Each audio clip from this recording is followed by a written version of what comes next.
I'm going to play it while we're on.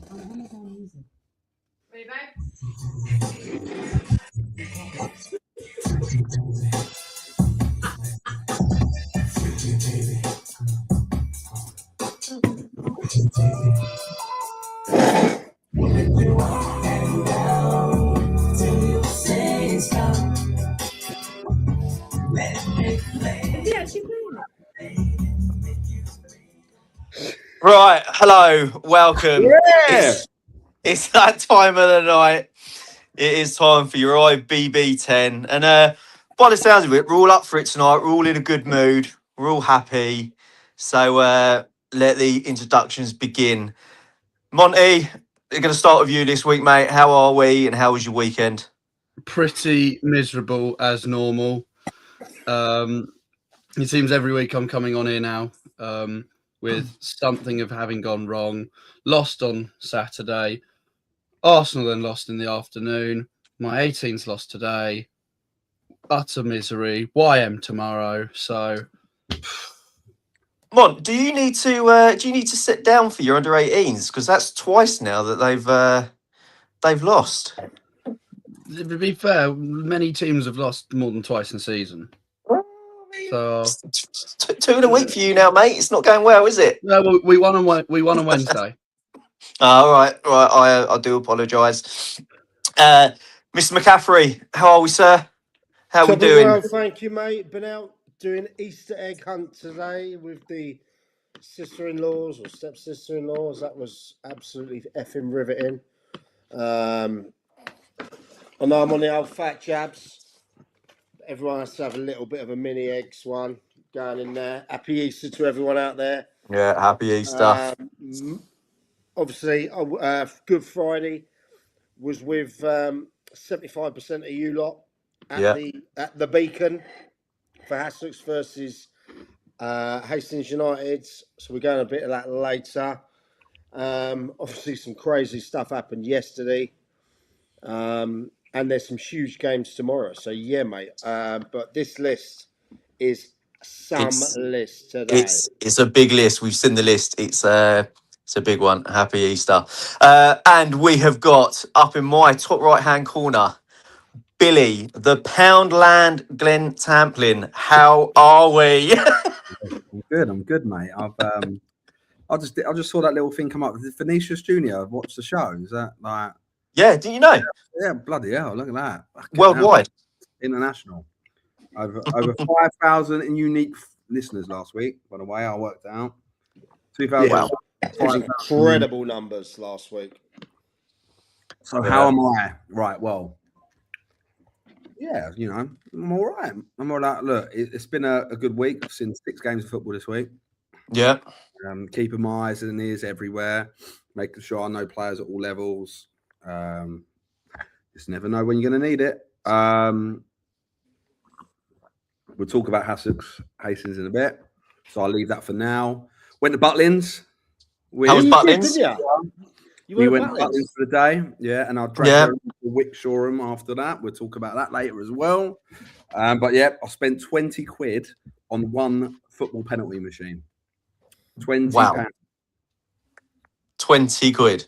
Yeah, we spent 20 quid on it because we couldn't get off it. We were trying to break the highest score.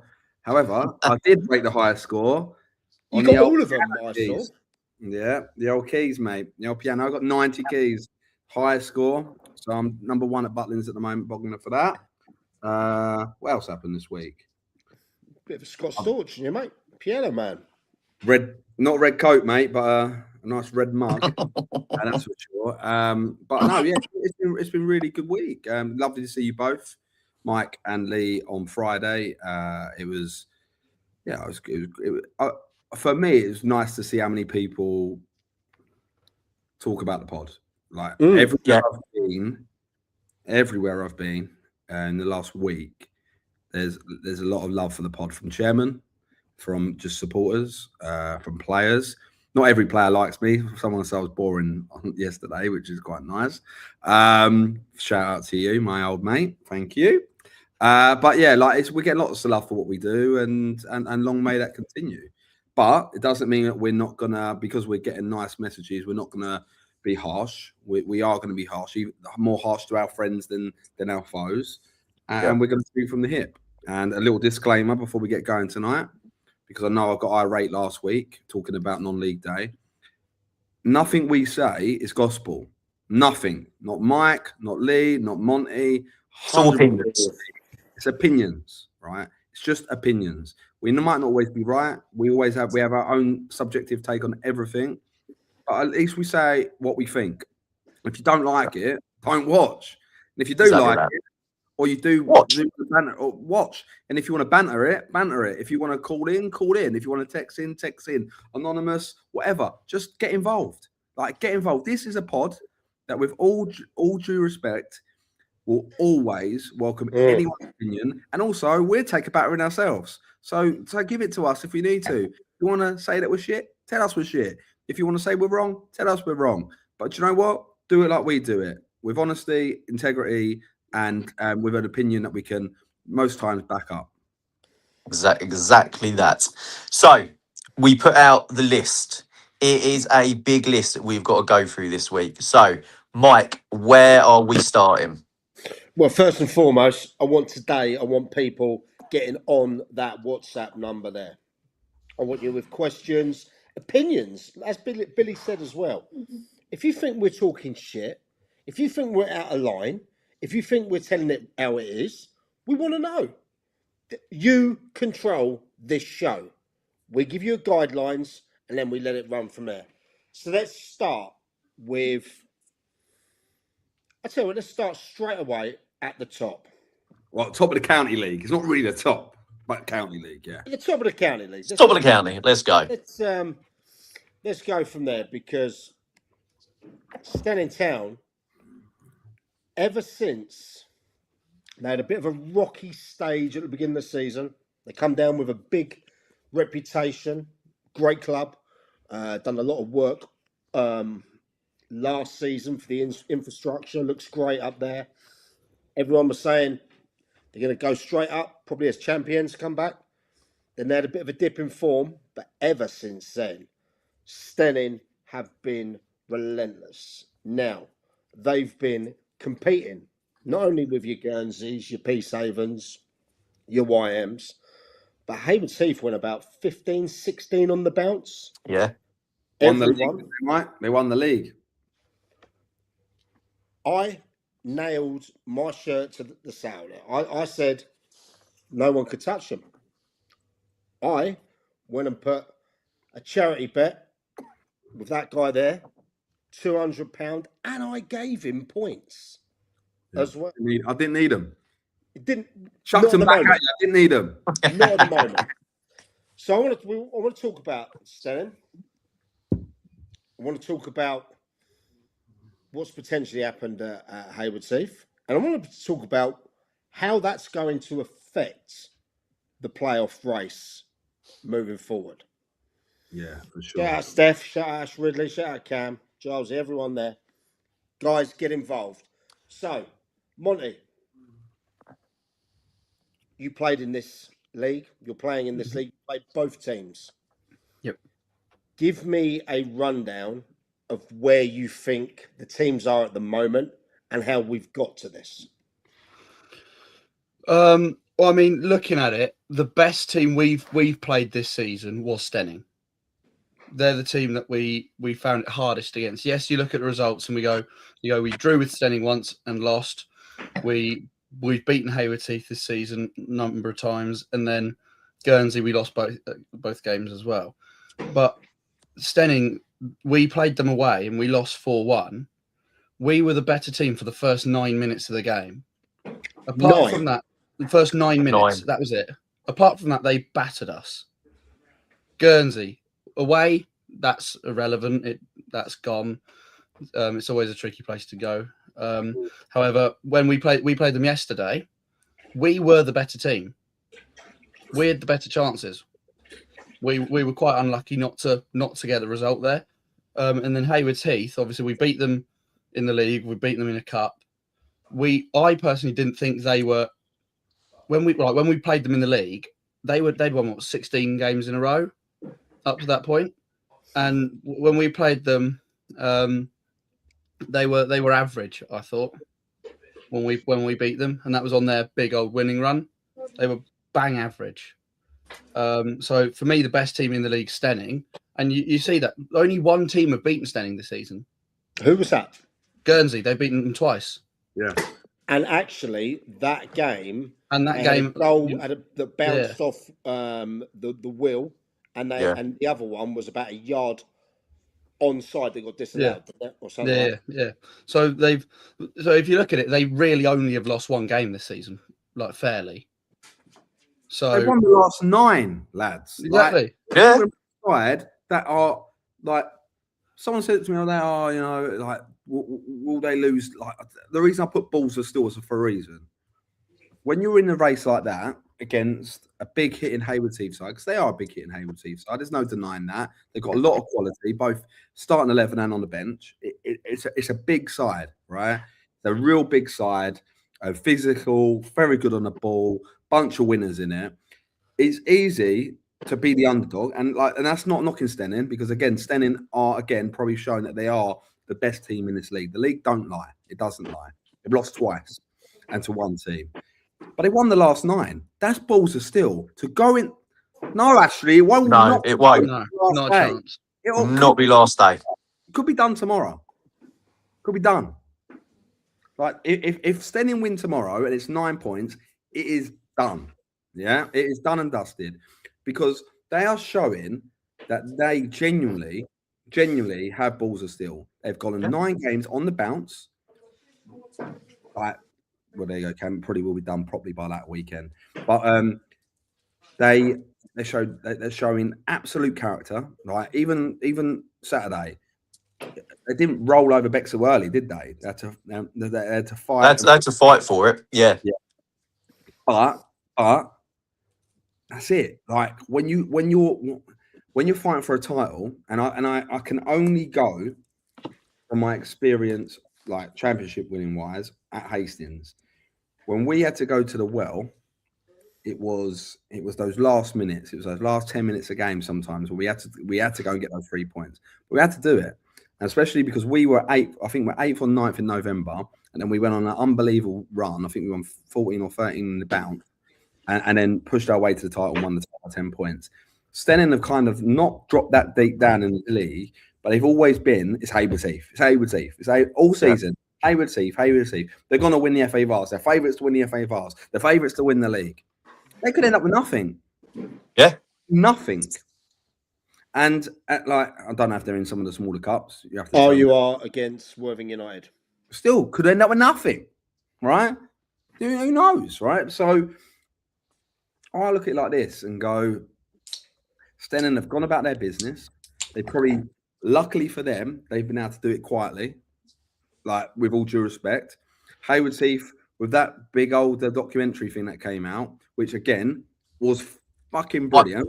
Yeah, brilliant. But I think it derailed him a little bit as well. What did I say on this podcast? I'm not the oracle, and also I talk a lot of bullshit, and also I'm a lot of times wrong. But what did I say, Mike? At that point, you did say that. Yeah, you did. Maybe that was shooting from the hip a bit too early. Do you know what I mean? A little bit. Sometimes it's about your moments and your times.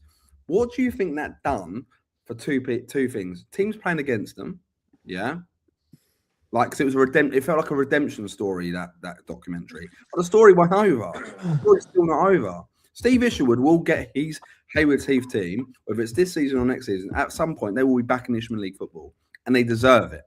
Yeah, they deserve it. That's my opinion. Right? At some point, they deserve, for the amount of work they do off the pitch, around the ground, what they've done to the area, the trials and tribulations that Steve's had with the old committee board, changing it over, replacing people, what have you, upsetting people, like 100% upsetting people. There's no denying that.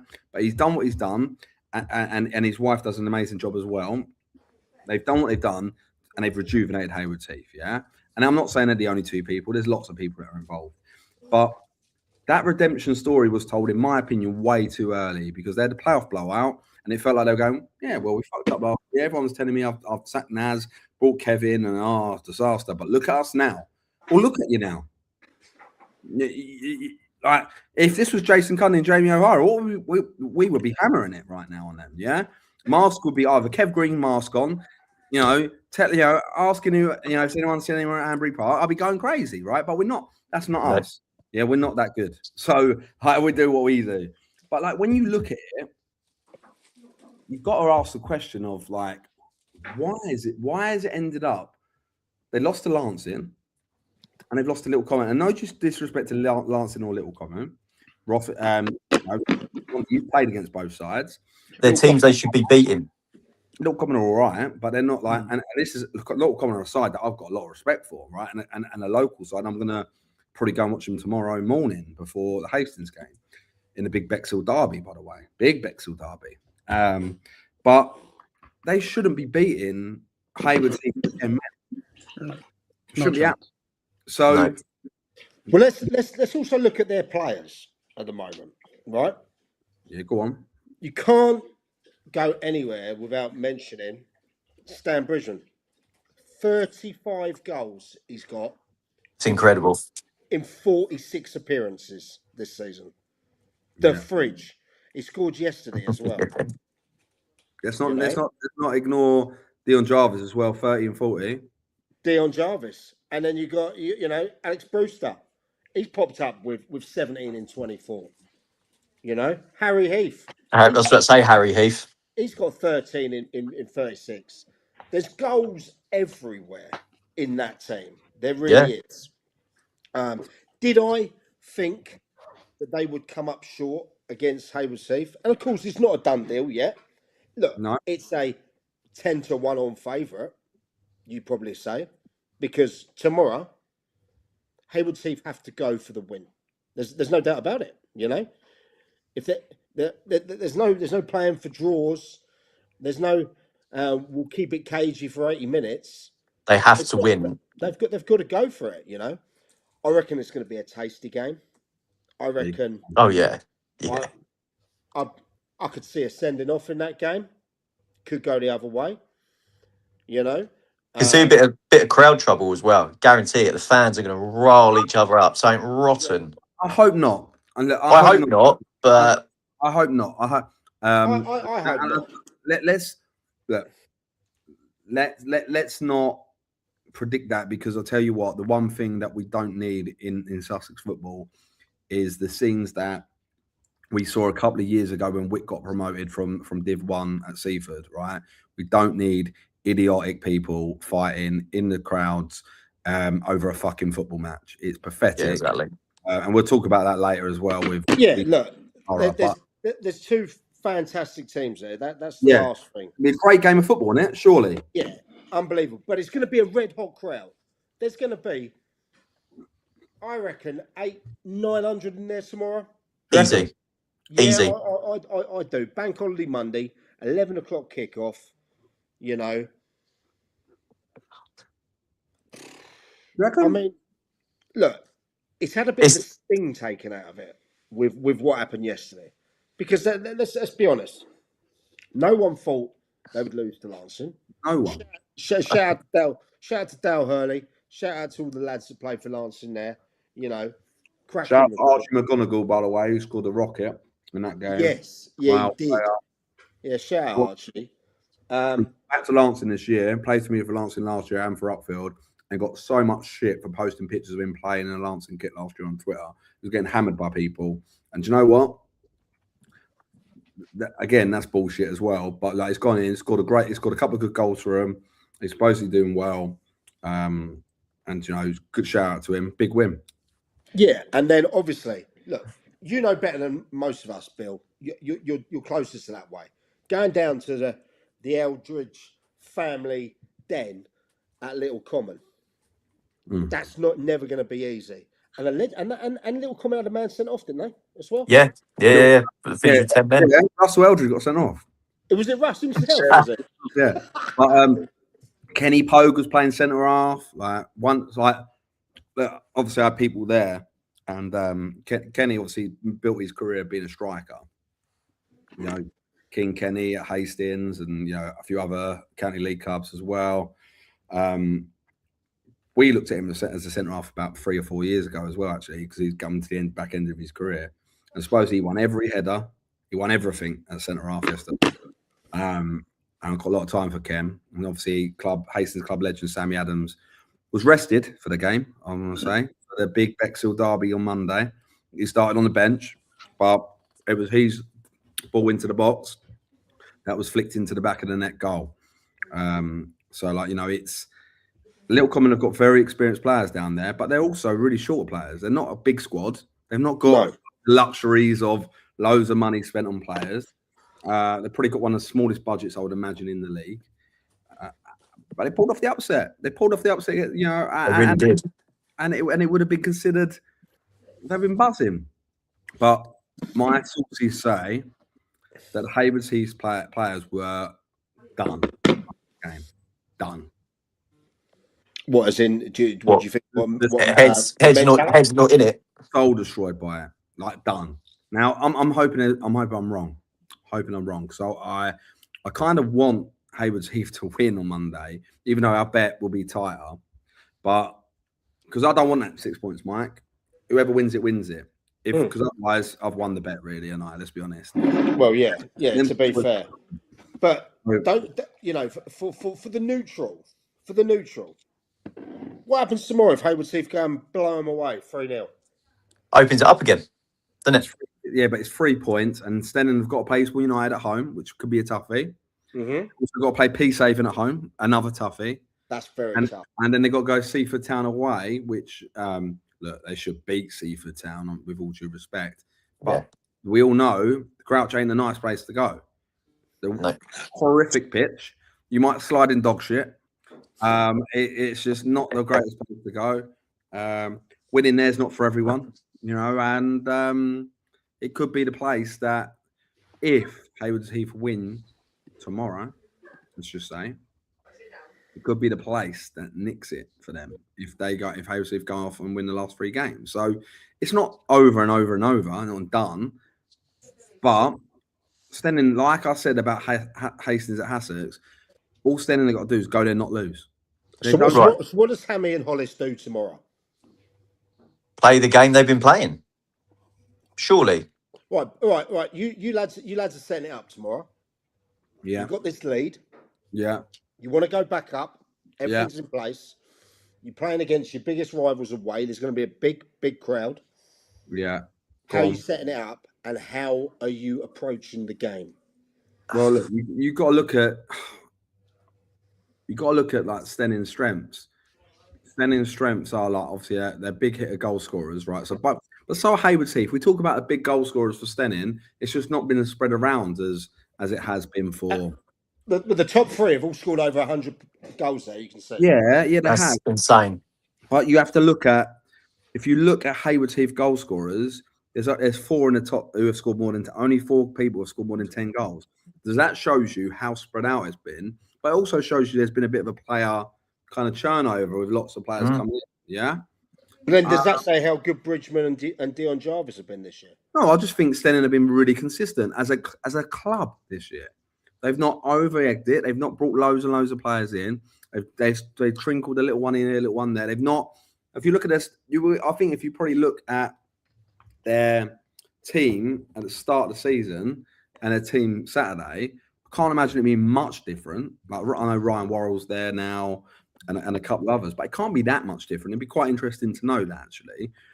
I just think they've been consistent. And Jamie Hollis as well, I want to give him a shout out. Had a torrid time at Lancing last year, got the sack. I know Jamie. Didn't go his way at all. Like for all of us, all managers at Lancing didn't go our way last year. Probably had to do a lot of soul searching. Probably a lot of doubt in himself. And he's come back. He's part of the Stenning side management team. And what a redemption story that is, right? Absolutely. So I don't know. I just look at it and go, if I'm Stenning, don't need to lose. Keep it tight. Narrow it off. Make it really, really tough for them. Make it really tough down the middle of the pitch for Haywards Heath. And then break the pace because they've got it in like Harry Heath and players like that. And if they nick one, then they can sit in. I wouldn't go bang for bang with them. There's just no point. No. Haywards Heath are going to come out the blocks they're going to come out. Kev probably want them to come out like patient, build it up, look after it, get the rotations in. But you're telling me player emotion doesn't play a big thing in that, and I think it does. I think the It will. players wanting to like get an early goal, wanting to like make things happen. Monty, you're a player. Like sometimes There's messages flying in, lads. Really? hammering me. No, about this topic. So Right, okay, go on, jump on it. Go What on. what we got message wise? shout out Paul Fowler out there. Do you think Hayward Heath going out the phase is something to do with their form? They've won 5 out the last 11. Look at their record before the Vars. I think Vars played a big part. And then when they got knocked out, Not in their results, Lee. I think you're right though. What you're about to say, the Vars was a distraction. yeah, Yeah. exactly it. Mm. It was a big distraction to them because while they were doing their Vars, when they were still top of league, they were still beating teams, and then they got knocked out. And then I think the knockout from that had an effect on players. And they came out of that and they lost a couple of games, drew a few games after that, and they haven't. I don't think they found real consistent form since then. Okay. And that's why Stenning are where they are now. Well, just going back to one of your points that you mentioned about Jamie Hollis there, Bill. I've just had actually a Stenning coach, official Stenning coach, not from the first team, but official Stenning coach there. Yeah. Jamie's sessions are quality. Whenever I look over from the squad train, everyone is focused and everyone is up for it always, as in a match. So and I've had another one. I really like his wife. They got married in November. Not like that, obviously. She works at Lancing. She's always very yes, very the girls at Lancing behind the bar were always lovely to me. And it could easily not be, but based on the fact that our husband got sacked from Lancing, it's easy to not like the next Lancing manager, right? So really happy for them. I believe they got married in November. Or sometime around then. That's the first time I saw it was at the 23s final for a long time. So congratulations to them, and big game Monday for them. But what else, Mike? What else is people saying? Well, people are saying as well, look at Hayward Heath's lineup over the last 3 games. They haven't set out their main squad. Is something wrong? Is there injuries? Is something up there at the moment? Someone have a look at that, please. What do people mean by their main squad? What is their main squad What, for a start? Players coming in and going out, like. So another comment coming. When you're flying and riding a crest, it's easy to get the lads up for games. It's a real test of character when you suffer that first loss or couple of adverse results. Depending on player mentality, it can have a big knock-on effect. Fair point. Very point. Cheers for that, Chops. Whoever Chops is. And I look at the players that they brought in. Like Callum Barlow got in and out. Bruno Tavares, I'm gonna be honest, I was not a fan of his when he was at Hastings. Didn't think he fit. I don't think he's a team player. He wasn't in the squad at the weekend. You tell me why that is. He might have an injury, but he wasn't in the squad.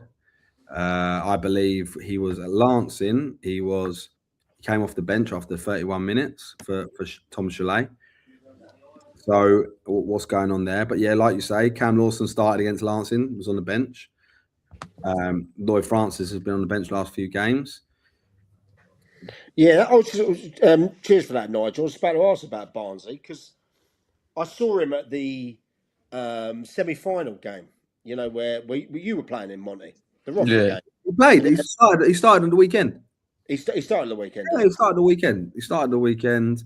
He's a hell of a player. I rate Barnsley. He's a hell of a player. Yeah. He started the weekend, and I don't know anything else. But I look at it and I go, I just think, and I might be wrong. From people from Stenning can jump in on it and tell us if we're wrong or whatever. I think they've probably been a bit more consistent and they haven't kind of gone checkbook. Bring that player in. Bring that player in. Cam Lawson's not enjoying it. He's experienced. Bring Cam Lawson in. Don't need him, but bring him in. We'll bring Bruno Tavares in. We'll bring Callum Barlow in. We've got Mark Golson, but we'll bring Callum Barlow in. Do you know what I mean? It's like it's probably a bit unsettling.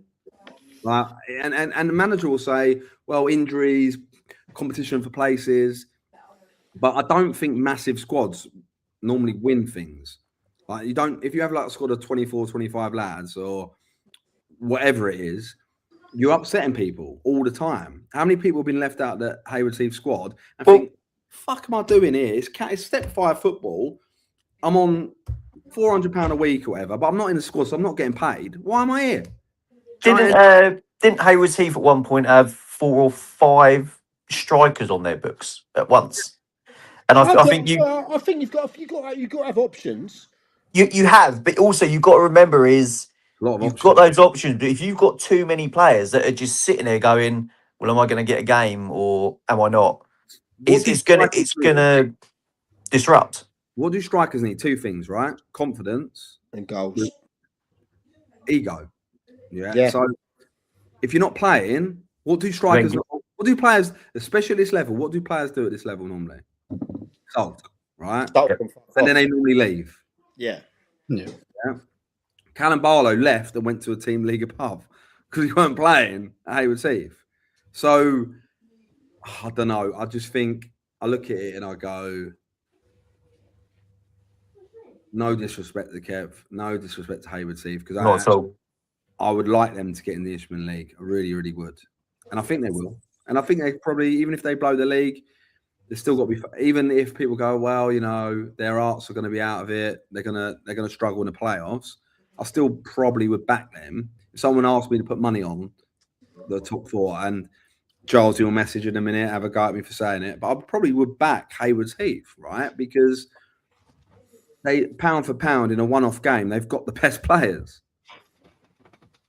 Yeah, I see it. I mean, that's interesting as well, isn't it? Because if they do drop into the playoffs, which at the moment, you know, it's looking odds on, yeah, our team's going to look at that and think, smell a bit of blood. I tell you who will, Mike. Peacehaven and dropping points, and Eastbourne United, my tip back in October to make the playoffs, or wherever it was, are 5 points adrift from the playoffs now. Now, look, it's going to be tough for them to get in there. It is 5 points, I believe, isn't it?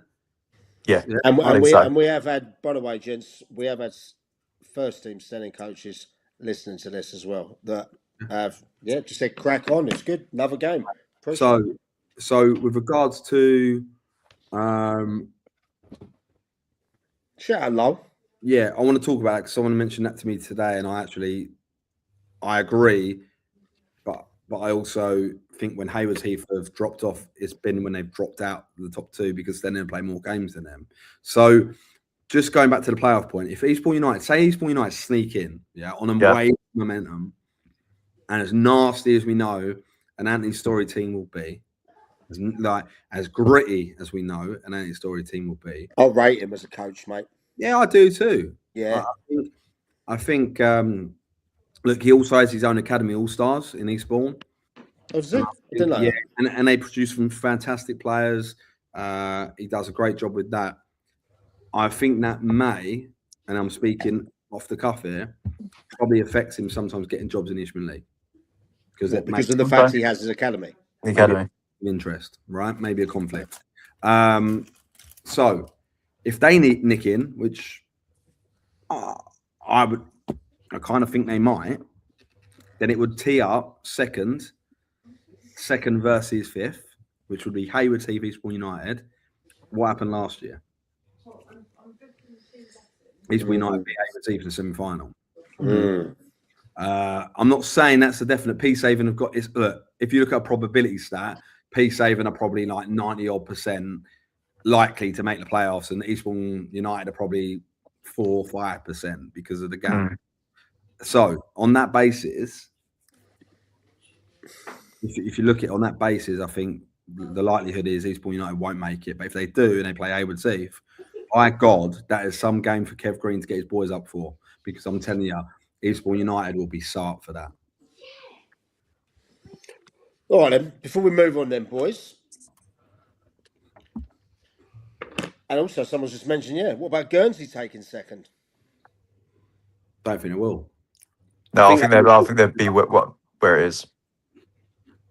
No, it's only it's a game in hand as well. Game in hand. Maybe could be down to 2 points. I think what you see that playoff places there are now, I think will be at the end of the season. Only because he don't want Guernsey in the semi-final. He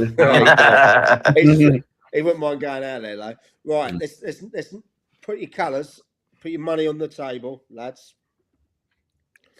What is the result tomorrow at the big clash at Haywards Heath? Stenning. I'll go first. Go on. Because I've had to. I back those boys. Yeah. I ain't like a rat who runs out of a sewer. It ain't over.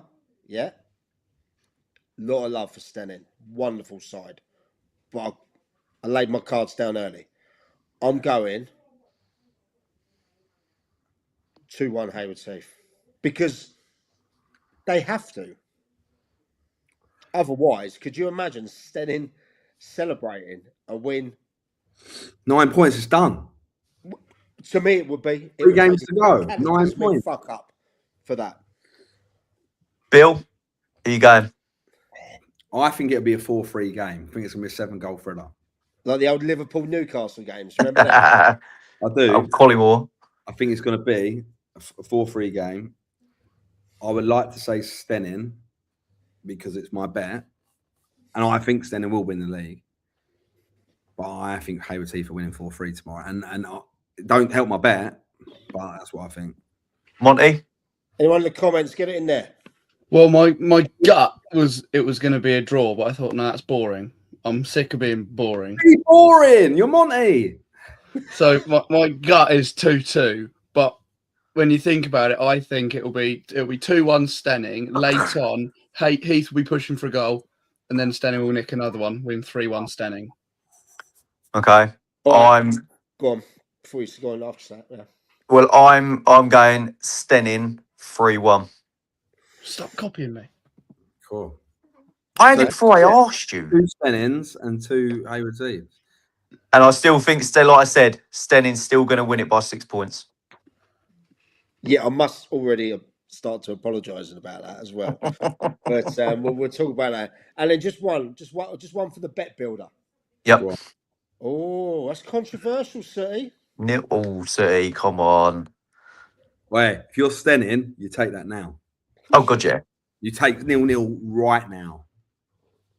Even other managers would rather be in that game. I want to be there. 100% If I could get there, genuinely, if I could get there and be back in time for Hastings game properly at a proper time, I would. I'd look at a couple other games tomorrow morning. You know, there's a couple other interesting games, but I'm going to have to go back to Derby. Big game. Well, of course you got it. But just one little thing for the bet builder. Go on. Is anyone sticking in a red card in that bet builder for tomorrow? Oh, 100%. I am. 100% there's going to be a card. Who's the ref tomorrow, by the way? Greg Walker, I believe. Anyone know him? No.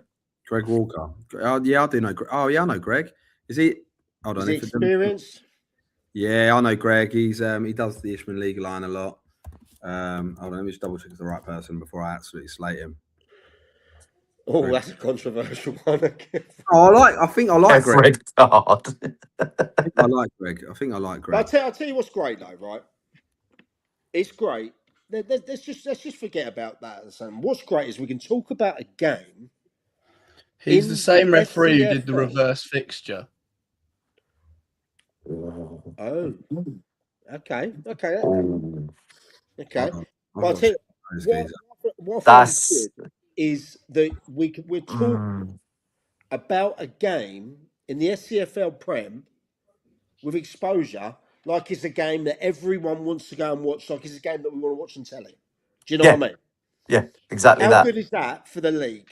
How good is that? And that is respect to the two teams involved and the coaches and the players, the committee, the supporters, the whole lot. They build it up to this big game. Obviously, a bit of the shine's been taken off it because of the last couple of results, you know. But whatever happens, that is going to be an electric, hot, hot crowd tomorrow. Literally, just before we move on, I think it's absolutely stupid that there's a blackout at 3 o'clock because a game like that could be streamed on YouTube or something would do numbers tomorrow. It would, but I know you can't, 11 but o'clock kickoff. 11 o'clock. oh, 11 o'clock. So yeah, So Good. No, it is they 11. can stream it. They can. Yeah. Loads of things have been done on your instant replay, but they won't because they want people through the gate paying money. Of course. Right. So good luck to both teams Yeah. tomorrow. Gutted I'm not going to be there, but I've got somewhere else to go, but I'm going to that later. Same. May the best Somewhere team else. win, and we'll be here to review it. But yeah. Whew. No, that was one of the longest intros we've done for something on the list. You got to I go to bed. know. And It's a already there 40-minute is one. loads of people bouncing in here, so I love that. But now we're going to get something that might actually start breaking Billy Wood's heart. Oh, yeah. Right. On Good Friday, there was a few games around. We were in the Isthmian there. First, we were invited down for the first game this season at the Sussex Hotel, the Beacon Stadium. Shout out to Pat for putting us up. Home to Sussex FC. Obviously, come up last year, their most successful season in 122 years. Won the Prem, 23s won their league, 18s won their league. Incredible, you know. Yeah. Had a fantastic day there. Wonderful bar, great atmosphere. Only difference was we met up. We were playing against our co-hosts' favourite team, Mr. Hastings himself, Billy Wood. First and foremost, your fans love it, mate. They're good Incredible. people. Good people. I love to see the interaction you had with some of the youngsters, and then let's also say maybe one of the extra lads that comes along. Yeah, is it Joe? Yeah, little Joe. 100%. Yeah. So Yeah, first I and foremost, love the support. we'll go around the other way. Monty, I want to get your take on the two teams. I know you weren't there yesterday. I want to get to you last, Bill. Yeah, it's fine. Do you got to Okay. do. So Monty, Sussex, The Great Escape. Is it on? And by the way, I was up in the gantry with Hastings Radio, and my old mate, who's in the chat now, Stefanos, who actually knows his football. He knows what he's talking about. However, me and him did disagree. Fucking boring though, isn't he? He's boring. Oh, I know. leave So bloody boring. Monty, Right. talk to us. I would absolutely love for the Great Escape to happen. Sussex are a club that I've played at. I've played at a number of times, and I had the joy of getting a great result there last year. But the feel around the ground is something different. It's like they work hard for each other. They're a team. They are what is called a team. They fight for each other. They work hard for each other. They fight for the badge. They fight for each other. They fight for the management team, and they're like one big family. And I absolutely love that in a club. And so for me, I want them to stay up.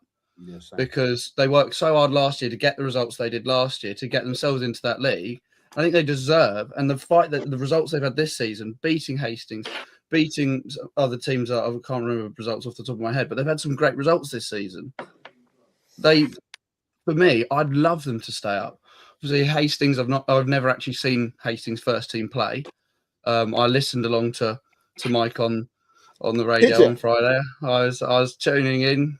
And I've seen a couple of clips. I've watched Lee's video on it. So yeah, I mean, I can only really go off of the feedback that Mike gave afterwards, and yeah, so I hope Sussex stay up. I'd love them to, but it's just I'm not too sure if they actually will be able to.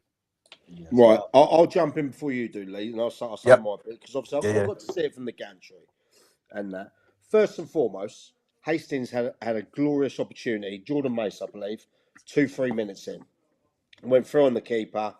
Keeper's done brilliantly, saved it. I believe as well, Hastings should have had a stonewall penalty in the second half. Yeah, I think that. But and also they lost, I believe, Vickers and Pigeon first half. Was that right? Yeah. I think. Yeah. Brad Barry and Tom Vickers both come off injured. That's Sam, it. yeah, it was Two really experienced players in there. So obviously the moons weren't aligning for Hastings, but take nothing away from Hassocks. They grew into the game. They were winning more, I thought, in the middle, more 50-50s. Been a bit more physical, put it on them more. But at the end of the day, they took their chances, and the boy Lewis Finney at the end, what was it, the 93rd minute? They got a penalty. You know, the coolness of the kid, the being able to put that away in what was probably the most important penalty he's took in years. You know, that gave him a fighting chance. There was loads of people there as well. There must have been, what, 650 there, I reckon? Easy. Yeah. I felt a little. Yeah, I do feel that if you're Dave Ortendorf, you probably feel aggrieved after that game. For most of the game, I thought Michael Ryan actually had a good game. I did. The ref, I think he got the penalty, the missed penalty wrong, certainly. But bar that, I thought he had a decent enough game. So you can't really complain that. But I didn't. You didn't. But we'll get you in a set. But I think the way those James and Lewis, the Westlake boys there, set up, got the job done. That went to plan. You know, that really did go to plan. Hastings could have killed the game in the first 20 minutes. They didn't take the chance. They really didn't take the chance. And you got some really good players in there. I felt like Jordan Mace was doing a lot more than he should have as well. He was trying to make things happen. You know. He's a class player. I just don't think he had enough around him at times, you know. But look, I really enjoyed my time there. It's a fantastic club. Shout out to Pat and the lads there. Really, really good. But Essex did a job. They got that those 3 points. Can they get out of it? They got 3 bridges this week, haven't they? Is it tomorrow? Yeah, I'm going to be there. Yeah, I'll be there tomorrow. Yeah, you know that's not going to be easy at all. So yeah, I mean that's my take. But I thoroughly enjoyed it. Did expect a bit more from Hastings though. To be fair, in the killer moments where you put games to bed, you know. So there you go. Shout out to Essex for that. Yeah, Lee. Well, yeah. I mean, I caught up with Pat before, and I had a chat with I got Billy as well. I had a chat with him. But yeah, I mean, for me, first half, it was. I thought Hassocks were all over that first half. Wanted it.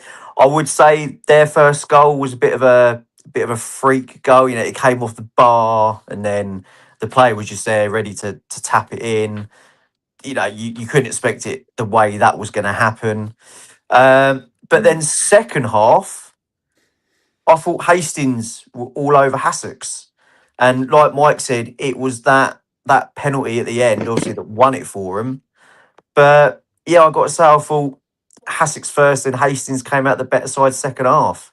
But for me, I just don't fit. I mean, Bill, you might agree, you might not. I don't think you had that killer instinct up front to finish the game. I was disappointed as well that the last time I watched you lads against East Grinstead, you just brought that Max Walsh back, from Margate, and he looked a problem, mate, and he's done bits. But he was on the bench. That surprised me a bit, whether he was injured or not. But injured. Yeah, but yeah, I mean, like you could agree, Bill. Just didn't have that killer up front that could just be there, poacher, get those goals that you need to get in those scrappy 1-0, 2-1 wins. But yeah, I mean, and Mike, just quickly, how risky was it going up in that gantry and you got me to go up there as well? But that was not pleasant. Sticking me cameraman Steph, Hastings Radio, all in that gantry that was about 40, 50 mile an hour winds. I'm not great with heights. I brought my new Jordan 6s out as well. I shouldn't have done that. I looked a right idiot doing that. What an idiot. You know, but who called the exact result? You did, mate. It was Mystic You Mike. did. On our chat, everything. You said it's going to be 2-1. Yeah. And when that penalty went in, do you know what my first thought was? Mike called it. He did. He did. I just thought with maybe not so much how actually the game went. I just thought the crowd, the occasion, you know, you got that one. But now I'm interested to hear a man that is in the insides of the club, because I know that how much that you actually Love the club. put it this way, for anyone that's not in now, and there is lots of you watching now, we had WhatsApps, we had voice notes. Yeah. Billy's in his car, he's pumping the tunes, you know, he's up for football. And this is early doors in the morning. He was either coming in early or whatever he was doing, but he was pumping it. If he had a drum in his car, he was having it. You know, I love to see it. And I said in the chat, I said, Bill, you're going to get done 2-1 today. And he was like, nah. So, Billy, yeah, that was over Take it away. to you. the thing for me is like, look, number one, Easter weekend's one of my favourite times for football. 3 reasons really. One, you get to see the contenders, you get to see the disappointed teams. It's coming to an end, so you get to have a look at what's going to be coming next season. Like, get a little bit excited about maybe next year already, sort of thing.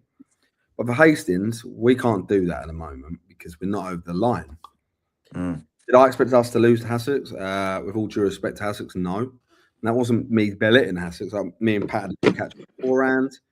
I had a good catch up with the Westies as well beforehand. Like, there's no disrespect to what Sussex has done. My first ever visit to the ground. Lovely, isn't it? Impressed.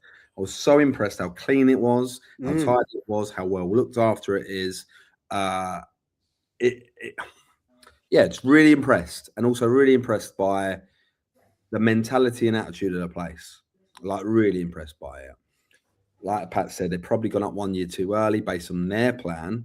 He said that to me. Yeah, if they stay up, they stay up. If they don't, they don't. If they don't, they have a budget. If they stay up, they have a better budget. That's as clear as day as what it is. Whether that will suffice to their management team, that's going to be a conversation for them. End of the year, win. You know, whether they stay up or they don't, right? But I didn't think the game was good. I think it was a really, really bad game of football. A really bad game of football, which the one thing I will never do on here, and I love my players, I love my club, I love my supporters, like you mentioned earlier. I absolutely love the supporters of Hastings. I love everything about the club.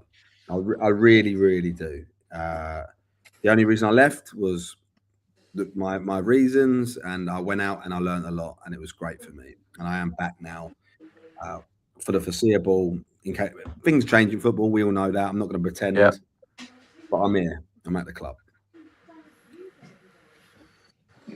We're in a bit of a situation at the moment. Like, there's no denying that.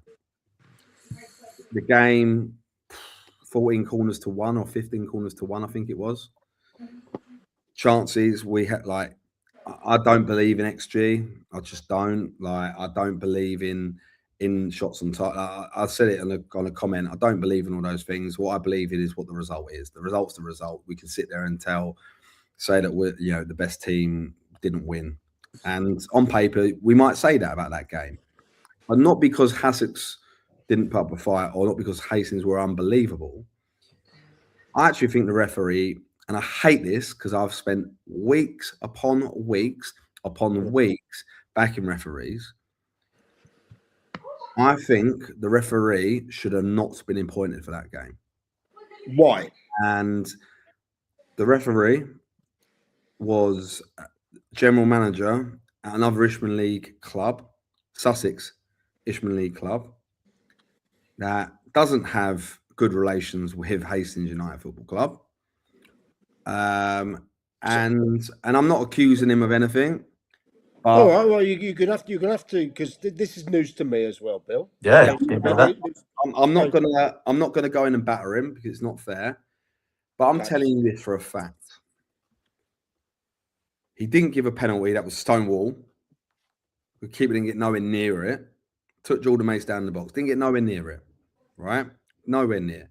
There was corners where Bogner Regis Town or assistant manager. Okay. There was a corner went in the box. Everyone saw in the ground. Their centre half jump up highest in the player in the bit, and he did it over the bar, and he gave a goal kick. The ball, as soon as it went out for a corner in the 92nd minute, I turned to Dave Martin, who was sitting next to me, and I went, he'll be desperate to give something here. Desperate. They have a shot. It hits Jordan. It hits Jack Saunders' knee and bounces up. He gives a handball. The most dubious of all penalty decisions for the day, and he gave it in the 92nd minute. I'm not sure. I've seen. You must have seen the replays, right? I have. Check it at 13 seconds. I'm not having it. I've seen it enough. It's one of those. That is not a penalty. Right, it's one of those ones where the lads. Who was the player? Jack Saunders. Jack Saunders. There's nothing he could do about it. But his hand is so close and tucked in. It's bounced up, but it has hit there. It was going towards the goal in there. Why is it not sending him off then? Nothing. I think if you're saying that's not a penalty, I don't think it's a pen. I think you don't think that's a pen. I think it's the most dubious penalty decision for the day. He could have gave. So if he gives that penalty after 12 minutes instead of the 92nd minute, do you still think that might be a pen? No, might not be a pen. Not at all. I don't think it's a penalty. I think you're wrong. I didn't think it was a penalty. We can disagree. It's fine, but I'm telling you, I don't think it's a pen. Right? But I didn't think it was a pen. You didn't think it's a pen either. No, when I saw it on Lee's video, and I've just watched back the highlights off of your instant replay. I still don't think it's a penalty, because if we're at the end of the day, where do you want his arm to be? It can't be anywhere. It's there. It's tucked in. Do you want him to cut his arm off or something? Like his arm's got to be somewhere. What I'm trying to say is the lads. There's nothing he can do with it. Yeah, right. Yeah. There's nothing. Let's take him out of the blame. But it has come up. It has hit his arm, his hand, and he is half a meter from the goal line. I'm not having it. I'm not having it. If you're okay, if that's going. No, I'm not. If that happened to Sussex on Friday, I would be fucking mortified for them, because at the moment where they're at, that is nasty. That would have killed them for the rest of the season, right? But I'm telling you this, Mike. Regardless of all that, I'm telling you this. I do not think that's why we lost. And I'm going to be honest. We didn't lose because they got a penalty in the last minute of the game of football. We didn't need to lose. I said this to Lee before the game. We did not need to lose, right? It was a draw or a win. And this is the beauty of football. Opinion. Yeah. Something it is a pen, something is brilliant. Now, I heard from someone yesterday that the camera girl that was there taking photos and film, the ref looked at her footage. Right. After. Surely, I don't know, but surely they can't do that. Why can't they do that? Why can't they do that? If it's done, they can, yeah. But look, I want to go back to my point, because I'm not putting this on the referee. I don't think it was a pen. I don't think it was the right appointment for the game. But at the end of the day, we still had fucking many opportunities to put the game to bed. Yeah. Not his fault, and it's not the penalty's fault. But I just want to make it clear, I didn't think it was the right appointment, and I also don't think that's a penalty. So going to my point, we didn't need to lose. But I saw it in a game on Saturday as well, and I saw it on Friday. It's a bit of a common theme at the moment. I'm trying to work out why this is a common theme. Game management, I didn't think our game management was very good. Do you think you should have sent out a draw? 100% we should have. We scored, so we're battering. We get the point. We get the draw. Yeah, 1-1. We get 1-1. They don't look like, in my opinion, they don't look like they're going to score. Sussex, when it was all on it. The whole second half was played in their half, weren't it? It was literally we were counting their half. playing. They do not look like they're going to score. I'm not saying what we should have retreated off, but Finn Chapman, Papo won a couple of clever fouls, try and slow the game down. But I just don't. I'm not going to call out any individuals, but there's players rushing to get a ball when it goes out, rushing to get a ball for a throw in. Subs happening. Is that some naivety? Sub being in the bloody in the. There was a sub. A sub was made in the 89th minute, and the subs ran into the dugout before the subs on the pitch. Like, see the game out, boys. A point is a win because the gap's still 7 points. It's done. Yeah, that was it. If we go to Sussex and we don't lose, it's done for me. Sussex aren't picking up 8 points, and we're not going to lose 4 games on the bounce. So it's done. In my opinion, that was it. And we just were naive. And I'm not going to knock the players too much because I fucking love these lads. Like Sam Pidgeon wins every single header. Yeah, number 3. Yeah, he's quality. I think Jordan Mace works his absolute bollocks off. I thought he was the best player on the pitch, and I think Stoney, I know you say about Harrison said that as well. Yeah, and he works hard, and he's been a revelation since coming in. There's a reason why he's wearing the armband. Stoney, I know we're saying about we didn't get any score enough, they haven't enough cutting edge, but Stoney's gives us something different up front, and I've got a lot of time for James Stone. I think getting him really fit, it could be a real problem for Hastings. I don't look at that team and go, and like Eugene Asiku, who hasn't played, didn't play at the weekend on Friday because of an injury. Brad Barry getting injured, Tom Vickers getting injured. Like, these are players that Tom and Brad have rushed themselves back because they want to save the club, right? They're not sitting around just chilling. Tom Vickers has played with a fucked up ankle, made it worse because he wants to keep the club up. Simple as that. So I'm not here battering football players. No. Not at all. But have you got enough characters in that team to get you through? Yeah, we'll be all right. I think we'll be all right. I think we'll be all right. I think you will be as well. I don't think you're going down, Bill. You're not going to get relegated. You'll stay up. But we have to be less naive it wasn't very Hastings. It wasn't very Hastings. And that bothers me. But I actually think we can be Hastings, and this group can be Hastings. So I think for me, I look at it and go, okay, we've got a big. Hold on. Let me come to that in a sec. We've got a big game tomorrow against Ashford. It's a big derby. Ashford are our biggest rivals by far than any other club, right? It's going to get naughty. It's going to get a bit nasty down there. The fans do. Are you away? Home. There are clashes. And look, it's going to be tough.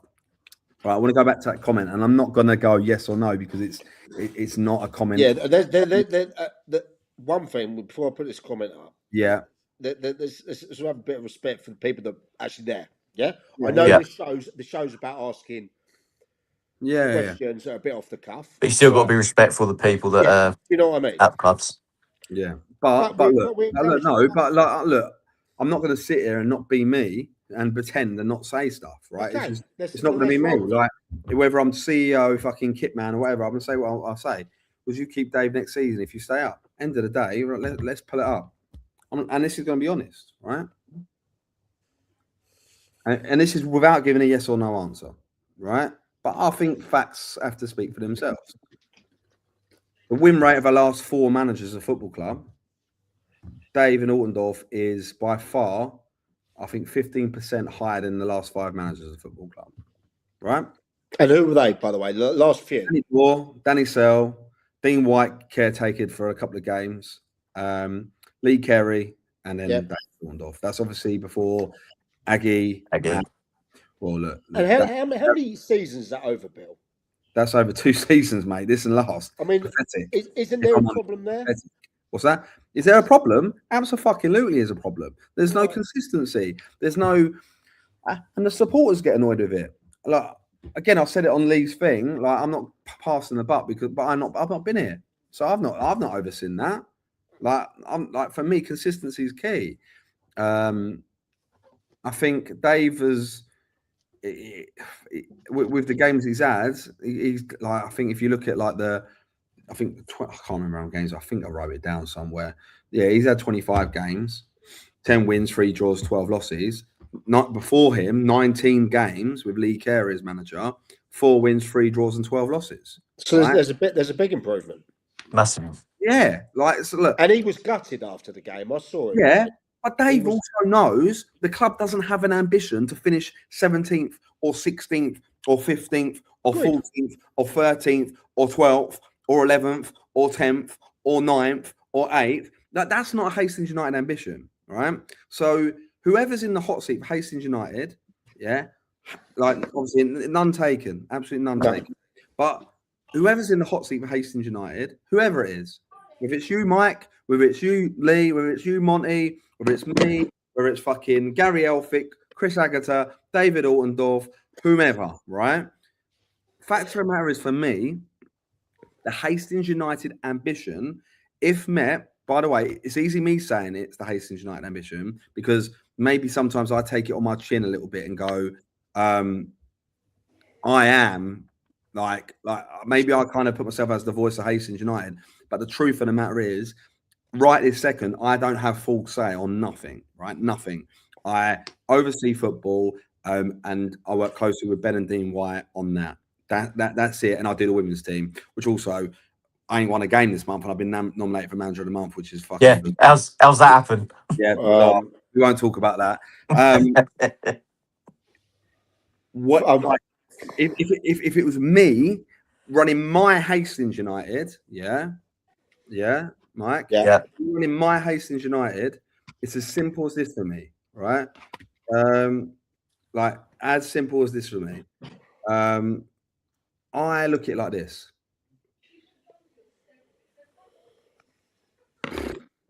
Hastings United, I go, this is what I want to do. This is how I want to do it. And I want to go and win the league, right? Whatever that means, me going to win the league. These comments are not unhelpful, but we're not hiding anything. We're not hiding. Like I don't want to say that hiding anything on this show. Oh, by the way, James Westlake said it was a pen. Yeah, I bet he did. He just shout out West. Put it this way. I want Hastings United to win the league next year. We as a football club, the manager, the owners, all of us have to sit down and work out what that takes, whether that's budget, whether that's how the pitch looks. Like we're going to reinvest on the football pitch next year. Like the football pitch right now isn't good enough. Like in my opinion, it isn't, but it can't be an excuse for everything because there are still teams turning up and beating us on it. So we can't sit there and just blame the pitch. We have to kind of work with what we've got. We're going to improve it. We're going to make it better. It means that we can play better. I think better football at home, get back to what we used to a little bit at the pilot field. Bring some consistency to the group. Bring consistency with the management team connected to the upper echelons or what the ownership situation everywhere. That's the CEO, chairman, or whatever that's going to be going into next season. And that's what Hastings needs to do. Now, I have my aspirations for Hastings, and I want Hastings to do what I want Hastings to do. But at the same time, if I can't do that for Hastings, then you have to call me into question as well, right? I have to be called into question whether whether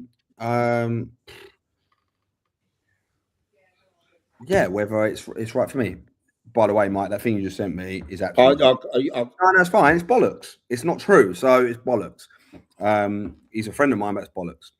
And that's the problem about non-league football. If I've had meetings with anyone, I can't have meetings, so it's bollocks. So I don't. We don't. We don't. You can tell them it's bollocks. But I want to know, like, this podcast is meant for this. It's meant to be on the off the cuff. There are rumors. Other managers, like I've heard it. Someone told me. Someone went to the little common game and said, "Oh yeah, I know the new manager of Hastings is," and it's someone local, right?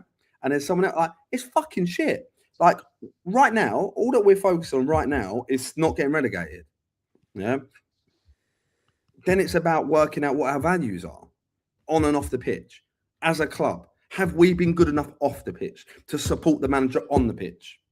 Do you know what I mean? You can't blame managers all the fucking time. You can't blame players all the fucking time. You have to look at yourself sometimes and have a bit of ownership.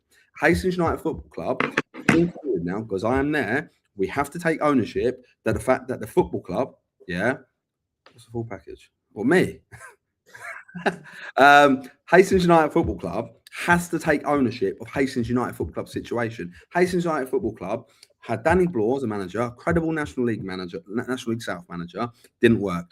They then had Danny Sell, who was an A licensed coach, who's now the loans manager at Ipswich Town, came from Ebbsfleet United and all the other things. Yeah, it was a credible appointment. It didn't go right. Yeah, didn't go right. This year, they appointed Lee Carey in the summer. Wasn't the right appointment. It is what it is. Doesn't mean Lee's not a good guy. Doesn't mean Lee won't be a great manager in the future. Doesn't mean Lee isn't an intelligent, respectful, and actually a fucking lovely bloke. Yeah, but it weren't right, especially after relegation. They needed someone who knew the league, who could understand the league and understand the players, and galvanise it to a point, or appoint staff around them who actually made sense. So, we as a football club have to own it. I'm sick and tired whether management changes happen. And don't get me wrong, Hastings United, David Altendorf will not be the Hastings United manager for the next 10 years. He won't. Right? Well, you've had 5 in two seasons. Yeah, but before that, the year before that, they had 2 as well, Chris Aguilar and Paul Barnes, right? Neither appointed by me because that was the year I was at Eastbourne Borough. The year before that, we had Gary Elphick for 2 seasons. And then the year before that, we had Chris Aguilar for 4 years. Right? So Hastings has become known for sacking managers. It's fucking that used to be the club's reputation 15 years ago in the Dave Waters era. You know, when Dom De Paula came in for 9 games or whatever it was. And then, you know, Terry White took the club. And then Dean had to have another stint. And then another manager comes in. And then Nigel Kane comes in. And then Jason, like the changes were all the time. That can't be the club, right? But whatever the club does going into next season, it's got to have clear objectives of what we are. We've got to be open about it to the supporters. We've got to be open about it locally. We've got to have the ambition to want to go and challenge if we can. Because, again, I don't hold the purse strings. I don't actually control everything. This ain't my CEO days. My CEO days, I can sit here and tell you exactly how much money we got in the bank, what we're going to do next year, you know, everything about the ground situation. I can tell you everything. I can't give those answers at the moment. And it hurts me because I want to give those answers. But what I believe Hastings United needs to do next year is win the fucking Isthmian South East. That's it. We're the biggest club in the league.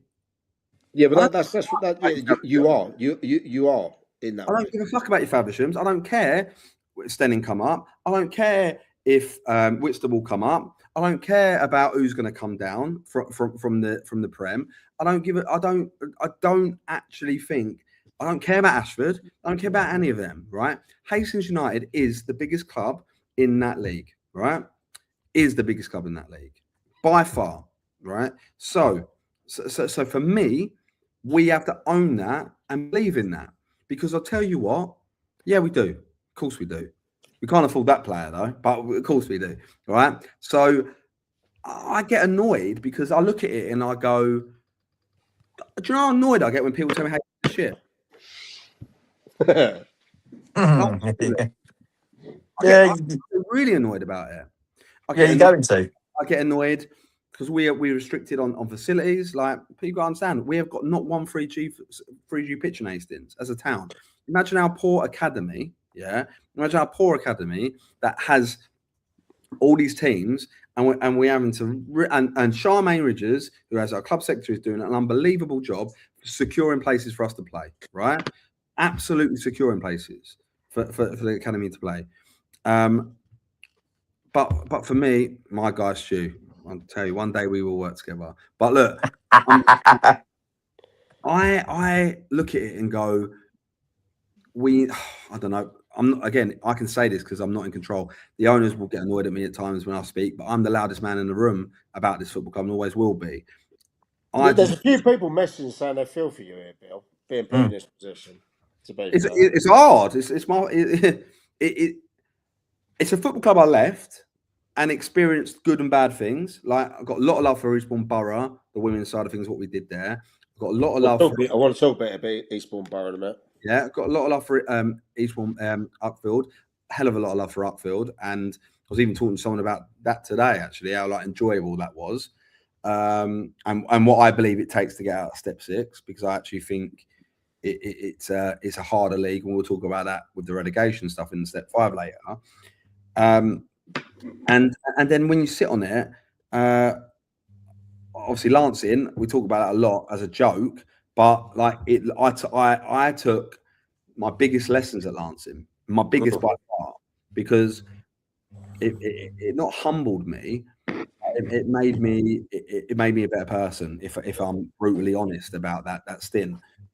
But Hastings, I love this club, and I don't want it to fall into football, into the county league. No, it's too big for. No club's too big for relegation, granted, but it's not right. It's not right. It makes me think, and I say this to Dane a lot. I sit there and go, why did I leave the music industry, leave a 6-figure salary for 0 pay, yeah, and put my heart and soul into building that football club for it to go down to Swanee? Like, I know I'm not in control and it's not my problem. It shouldn't be my problem, but that hurts. Like, it hurts because I did. You sound crazy doing that, leaving that. I continued to live my champagne lifestyle on a lemonade budget. I tried to get Hastings. That's because you blew it all at outfield. Yeah. Right. By the time I got there, a lot of love, and for people out there, and we're getting messages non-stop. You know, people have got both of these. We're getting messages non-stop here. So look, if I can't keep up, we will always ask the questions, right, that people ask in. There's a couple of questions that we can't always address, and when we can't always address them, it's because, you know, there's people in positions in there that. By the way, Hastings on paper. No, Mike, quickly. Hastings on paper. We're in the bottom 5, yeah, or bottom 6 of the league. Yeah, managers are circling. Do you know how many managers were at a Hastings game? Well, a lot. I want to talk about one that people are speculating. How many managers were there? Yeah. I want to get my attention. Well, I want to talk about one that's just left a certain Isthmian team. Just quick before we go on to the next topic, because I know we've got to get a list through. Now, just quickly, there was a vicious tweet put out on the IBB10 show page that if I was to get the sack from the IBB10, I just want to say I'm going nowhere. I am not going. Put the polls up. Talk. Right, whilst everyone just calms, we take a little step back, okay? I need to have a cup of tea. Because next thing we're going to talk about is Burgess Hill. Yeah. Okay? But whilst we're there, and we just check. Monty, you still there, mate? Monty's there. Sorry, lads. I've absolutely dominated that. No. Well, look, you're passionate. You're passionate, yeah? Right? We put out a poll. Just a bit of laugh, okay, on the thing. First question was, who is the most controversial host on the show? Okay. Now, make no surprise of it, the winner was Billy Wood. Am I really that controversial? Yeah. Well, to be fair, you won with 92.9% of the vote. So yeah, you are, Bill. And I was the only other one that got voted for on that. So, yeah. Anyway, interesting. The next one was, who has the least amount of football knowledge out of us 4? It's no surprise that this guy down here, the one that's always in bed, sacked in the morning. I'm going to say this now. I put a Haywards Heath fan straight the other day, and you know who it is, Mike. Mate, I know that if you go to that game tomorrow, yeah, Belters, you're going to get some powers. I've already heard from some of their boys. All right, nasty. With 58.8% of the votes was Lee Penn. Okay, which is disgusting. All of you that voted. Okay. I actually thought I was going to get it. I'm going to lie. I thought I was going to get it because I disgusting. Thought line me up. The next one was, who would win in a barroom brawl? It was you in it. Yeah. No surprise. That one. I think we will take that one. Disappointed. And then The next one was, which host would you want to punch in the face the most? Now, Here we go. with a whopping 50% of the vote was Billy Wood, 40% was Lee Penn, 10% was Goalie Mont, and not one person wanted to punch me in the face. Oh, I know who voted for me though. Well, I'm just saying. Not My one goalie coach voted for me. 5. Obviously, if we only had 10 vote, 5 vote for me. So line up, boys. We definitely had more than 10. And then the last one was, who would you least like to share a prison cell with? Now, this surprised me because I thought be that would be Mon. me or Billy. Yeah. But with a dominating 40-odd% of the vote was Goldie Mount. Now, whether people want to do their time in peace or just be bored shitless, you know, it's strange. But yeah, that was just for a little bit of fun.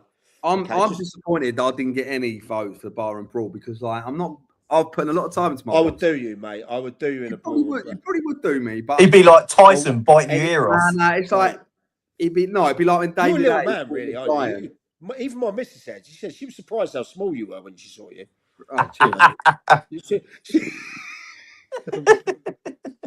But this is what gets him now. But she does love you, Bill. Yeah, I know. Right, now we're gonna. I love you, Mrs. too. We're playing some lovely R&B music before we got onto it. We have, yeah, it was very good. Yeah, let's not go into that kind of thing that we found out today. Anyway, moving swiftly. They were still talking about people's and their misses, is that? Yeah. I don't know what's Moving Right. on. Moving on. Right. Now, guys, big news this weekend. Burgess Hill, a team that have got promoted this year, had a fantastic time. Still potentially could get playoffs. I'm not too sure at the moment. Gary Mansell and Jay Levette been partners for a long time, I believe, is it? Quite a while. Yeah, quite a while. No, 2 years. So It's only 2 years. 2 years. Yeah, they've done this season together. They did last season together. Sorry, so Gary was manager. Jay came in as like recruitment, like to do the recruitment side in 2024.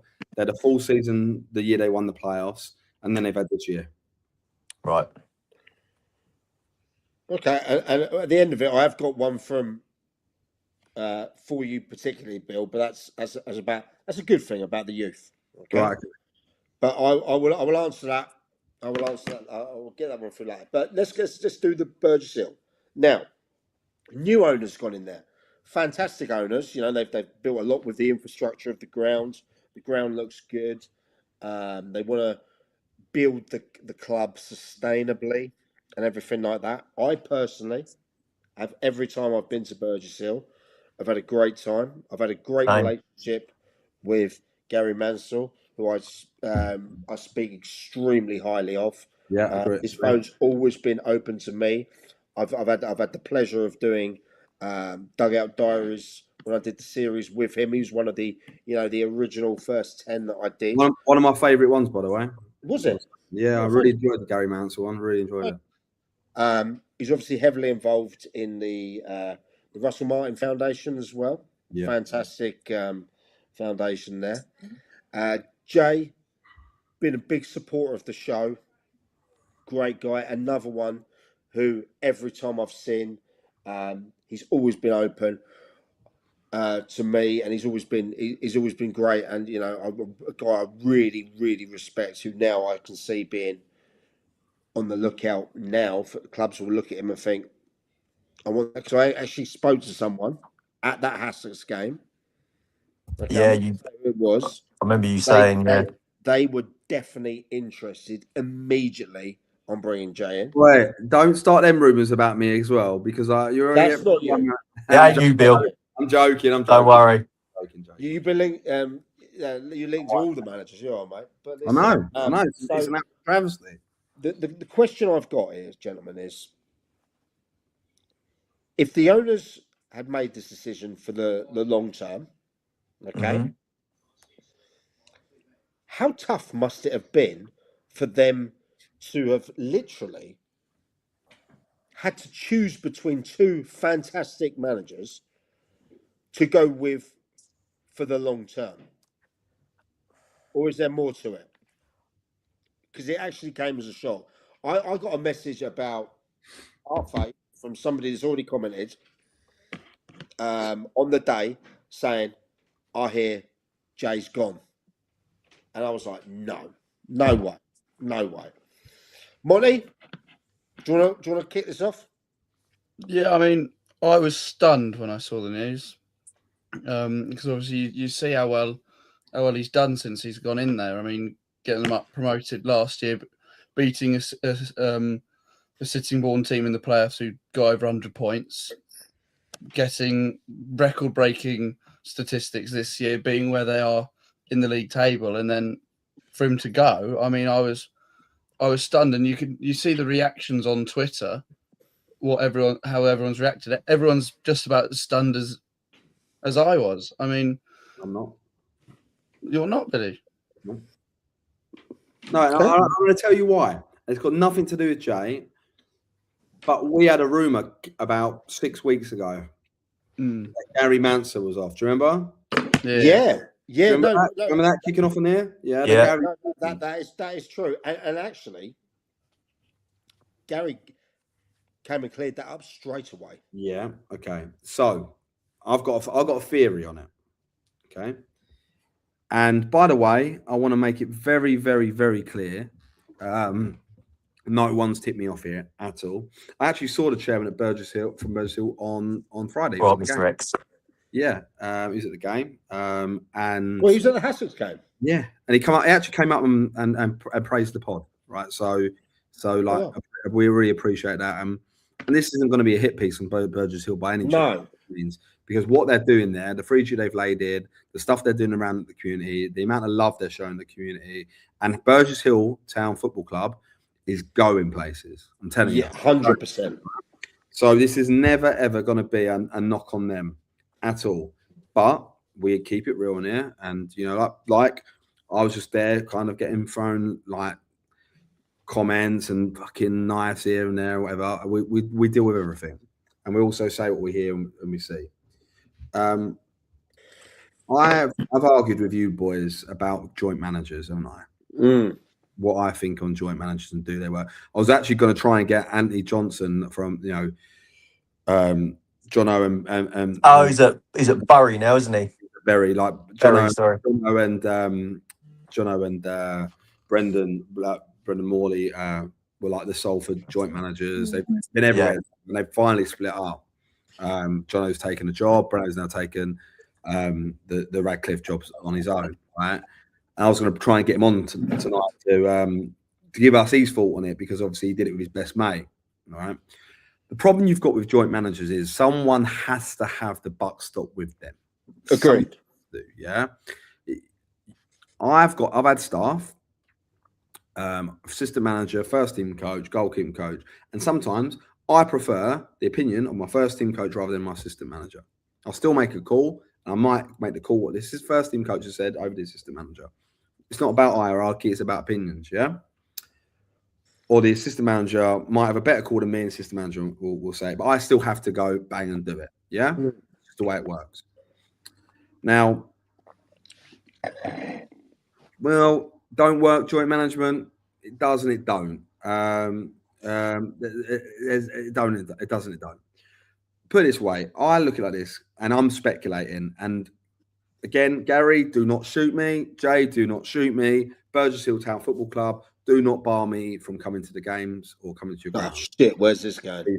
And I think I've talked about the old boy John who does the hospitality. He was at Hassocks in the ballroom as well. And it was lovely to actually see him. And I told him that we talked about him on the pod. I did say he looked 180, but he's in his 90s. So fair play to him. I think toys have gone out the pram. Okay. I think Gary's gone. It's either me or him. I think there's been a disconnect with Gary and Jay.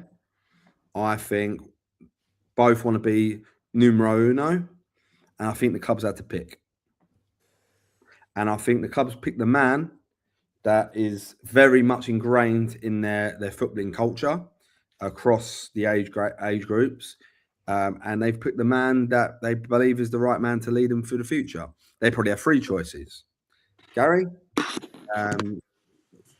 three choices where they could have gone with him. Jay, or sack them both and go with a new person in the summer, right? When I say sack them both, maybe be a bit hard to sack them. I mean, they've had one of their best seasons.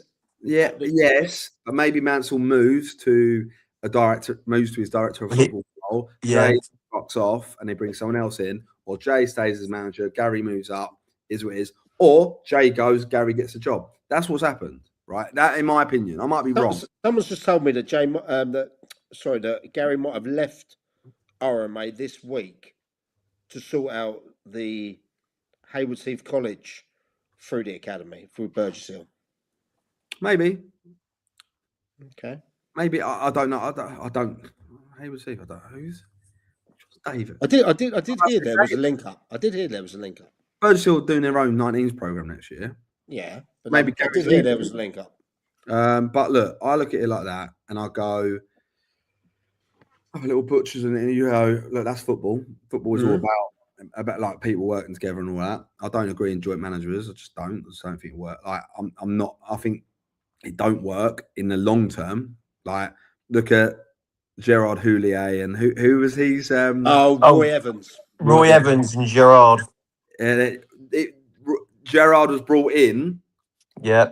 Look at Roy. But Roy was from the boot room, wasn't he? Yeah. He was from the boot room. Then Gerard gets the job, right? You see that a lot. The only pair that I've seen go bang, bang, bang everywhere is Bruno and Jono, right? That's the only pair. And then Northerners as well, Arders now and do what they want. But I think it's hard because as a manager, you have to have a level. There's a level of ego. I don't care what anyone says. To manage a football team, you have to have a level of ego. You do because you have to believe in your own opinions, right? Mm-hmm. If there's a disconnect, and there's not a kind of like, and there's starting to be a little bit of bickering, you both don't agree on things, and one's going in this little direction, one's going in that direction, it's not going to last, is it? And that even happens sometimes with managers and assistant managers. I've got assistant managers that I'm not really telling you both not having each other's opinion. It's best not to work with each other. Yeah. It's just football. I think that's what's happened at Burgess Hill, and it's not a knock on them. They've had to make a choice. They've done it early. They probably asked Jay to see out to the end of the season. He said, no, I think that was the case. He said, no, fuck that. The way they put it, yeah. By the way, the Burgess Hill rehabilitation for Jay will have done nothing but amazing things for his reputation and his CV. Haywards Heath wasn't great for him, was it? Let's be honest. Like Little Hampton pair did well as well. To be fair to him, Gaskin and Hand, but I agree with that. Yeah, like I say, there is. Well, they won the treble and got to the Vars. Yeah, there is success stories. There is, but then there always comes a point where someone wants to be the lead. Is the way it works. I think it's an interesting time. Like, I think it's an exciting time at Burgess Hill. Yeah, I wonder how it's going to work out because I look at it and go, how many players did Jay bring through the door? Right, because Jay's got great connections across Sussex. He really has. And I'm not saying he ain't. Do you know what I mean? I'm not saying they haven't at Burgess Hill. And there'll be a lot of players that have built affinity and love to that football club for being their success. But they're going to have to go again next year at step 3. It's not easy. Do you think they've had a good season this year? I think they've had a great season. Yeah, a fantastic season. Unbelievable. They also won 5 on the bounce. Yeah. I've got a lot of time for Burgess Hill. They've got a few ex-Hastings boys in there. Ben Pope still ripping it up there. Do you know what I mean? Brian Wall was captain when they lifted the playoff trophy last year, and I don't know. I think it's gonna be an interesting year for them. It's gonna be interesting. Well, I think we said our bet on there before we move on to some other stuff. But I want to wish Jay the very best. I'd find it criminal if he wasn't snapped up soon. It won't be long. It'd be a club. He'd get a job. Like I really, really like him. Like so do I. I really like both of them. I really like Jay. Like Jay treated me with nothing. We were both at Hayward Heath at the same time. And I was doing the women's national league team there, and he treated me nothing but respect when he was there. And I really got on well with him. He was at Borough as well when I stepped through the doors at Borough, coaching daytime the men's side. Again, got a lot of respect for Jay, a lot of respect, and I wish him all the best with whatever's next for him. And I'm sure. Look, what my advice to Jay would be: don't rush. Like, just don't rush, and yeah, just kind of just chill out a little bit, see how it pans out next couple of weeks. Don't make any rash decisions. Don't let any emotions rule your head at the moment. Just enjoy the fact that your reputation's through the roof, and pick next, because we'll talk about it later. But I think it's going to be the biggest turnover of Sussex managers ever. So relax. I do. So good luck to Birchfield. Good luck to Gary taking the reins. Good luck to Jay, whatever he's going to do moving forward. Just quickly, next thing, before we get in a talking point, I want to go on. I want to show you this goal from Dean Sherwood. How long we got? So this goal is 4 seconds. Potentially, I think it's been verified as well as the quickest goal ever scored in the SCFL. This happened yesterday. Now, I've had permission from the player, the club, and everyone else to show this. Look at this. We're getting a little bit technical now. Get that video up. Guys. You wait till we get our own studio. Exactly. Guys, take a little look at this. Dean Sherwood, Worthing United versus AFC Uckfield. Take a bow, lad.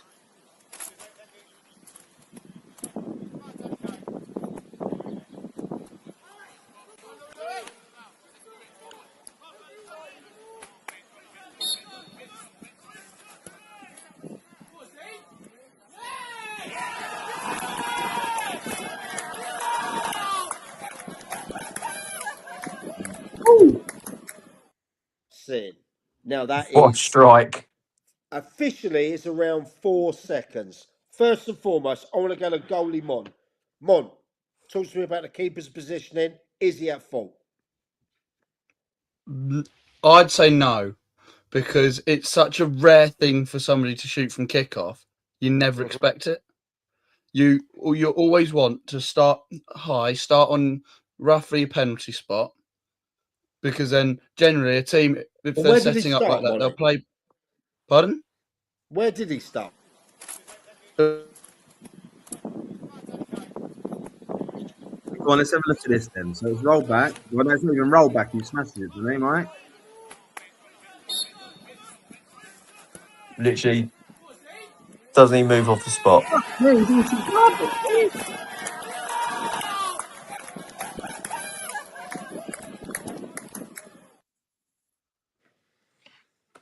Right, Mon, you've had a second look at it. You're a goalie. He could have got back quicker.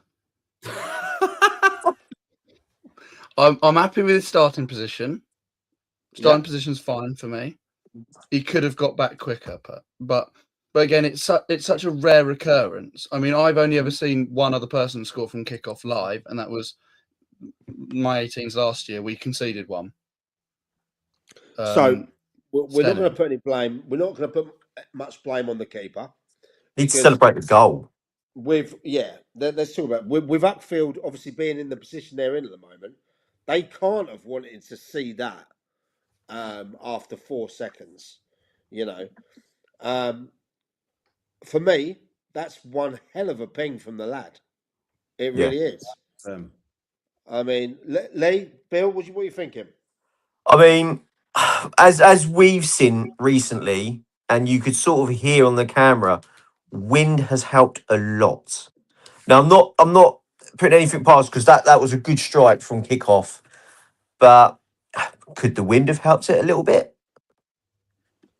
How much? I don't know. I mean, like I've never people been. That don't know that's one of the co-managers at Worthing United. He managed that team, City, and there we go. It was into the wind, Lee. Oh, okay. So So really, it was just it was just a good Look, good strike. I look at it like this, right? I don't know how windy it was at the Oaks. I've never kind of no, that's bullshit. Oxford have been doing well. They don't need to park the bus. In fact, they got a 3-all draw with 10 men. So let's put a bit of respect on Oxford. Doing well at the moment. Let's put a bit of respect on them. I think it's a great strike. Hats off to Dean Sherwood. Hats off. But I hear that whilst there was a thunderbolt from the halfway line, there was some real controversy in that game. And it all came down to one of my favourite refs, Stu McKenzie. Stu McKenzie. I've got, by the way, he gets pelters as a referee. He's actually a really nice guy, like a genuinely nice guy. And Someone's just sent me a pic of one against you, Monty, by the way. Go on, carry on. One from Monty. Oh my God. No, go on, crack on. Let me just. Yeah, no, like with Dean, Dean Sherwood's goal, fantastic. Yeah, and like if you pull up that last one, Mike, quickly, that last comment's just come in. Look, the boys, yeah, they brought a couple lads in from Tooting Beck, like Mbango and Way are very good players. So I think it might be like we're not going to talk about the relegation scrap down there, but I can't believe it's 3 that go down. And looking at 3 going down, like I thought Oxford might be able to get out of it, but now I'm highly unsure that they will, based on that. What's going on? Oh, he's got the goal. Right, What Monty conceded. Monty was going on about Starting position. He'd only ever seen it happen once. Yeah. I'm in receipt of one where he's either managing or he's in goal, and he's been. Go on, play it. Let me see it. Right, this looks like potentially Stenning. Yeah, that's the under 18s. Yeah, that was last season. That was the under 18s last season. Oh.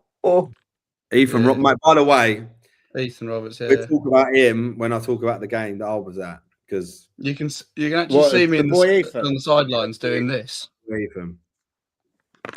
Okay. I didn't even see it, that goal. Oh right, so you were managing though, yeah? I was coaching. I was writing down because we just scored. I was writing down our goal score, minute and everything. I look up and the ball's in the goal. Jesus Christ.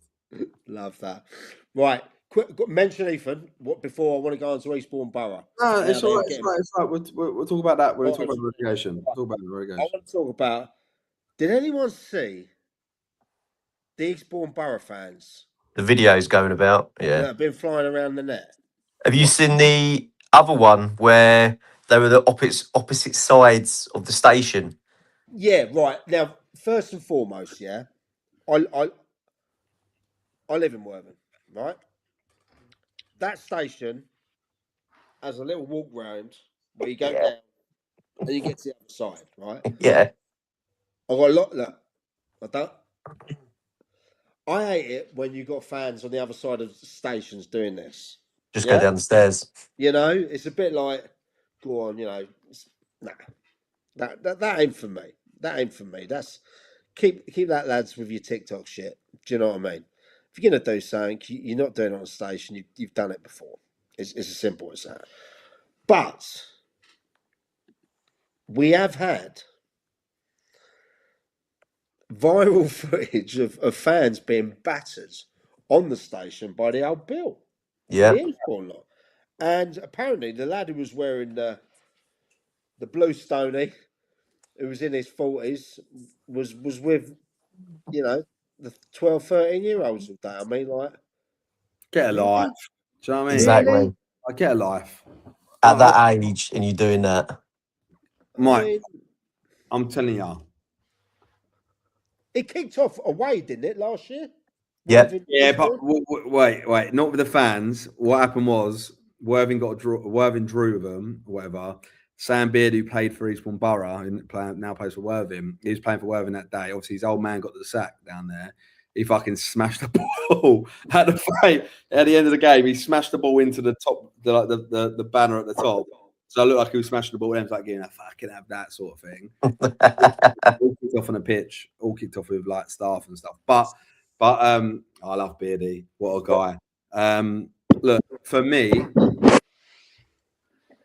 I find it incredibly embarrassing that people fight over non-league football. I find it. I think if you need to do that, like, and you then go, like, say you're that 40-year-old geezer, yeah, you've gone home after the game, right? You've gone home after the game.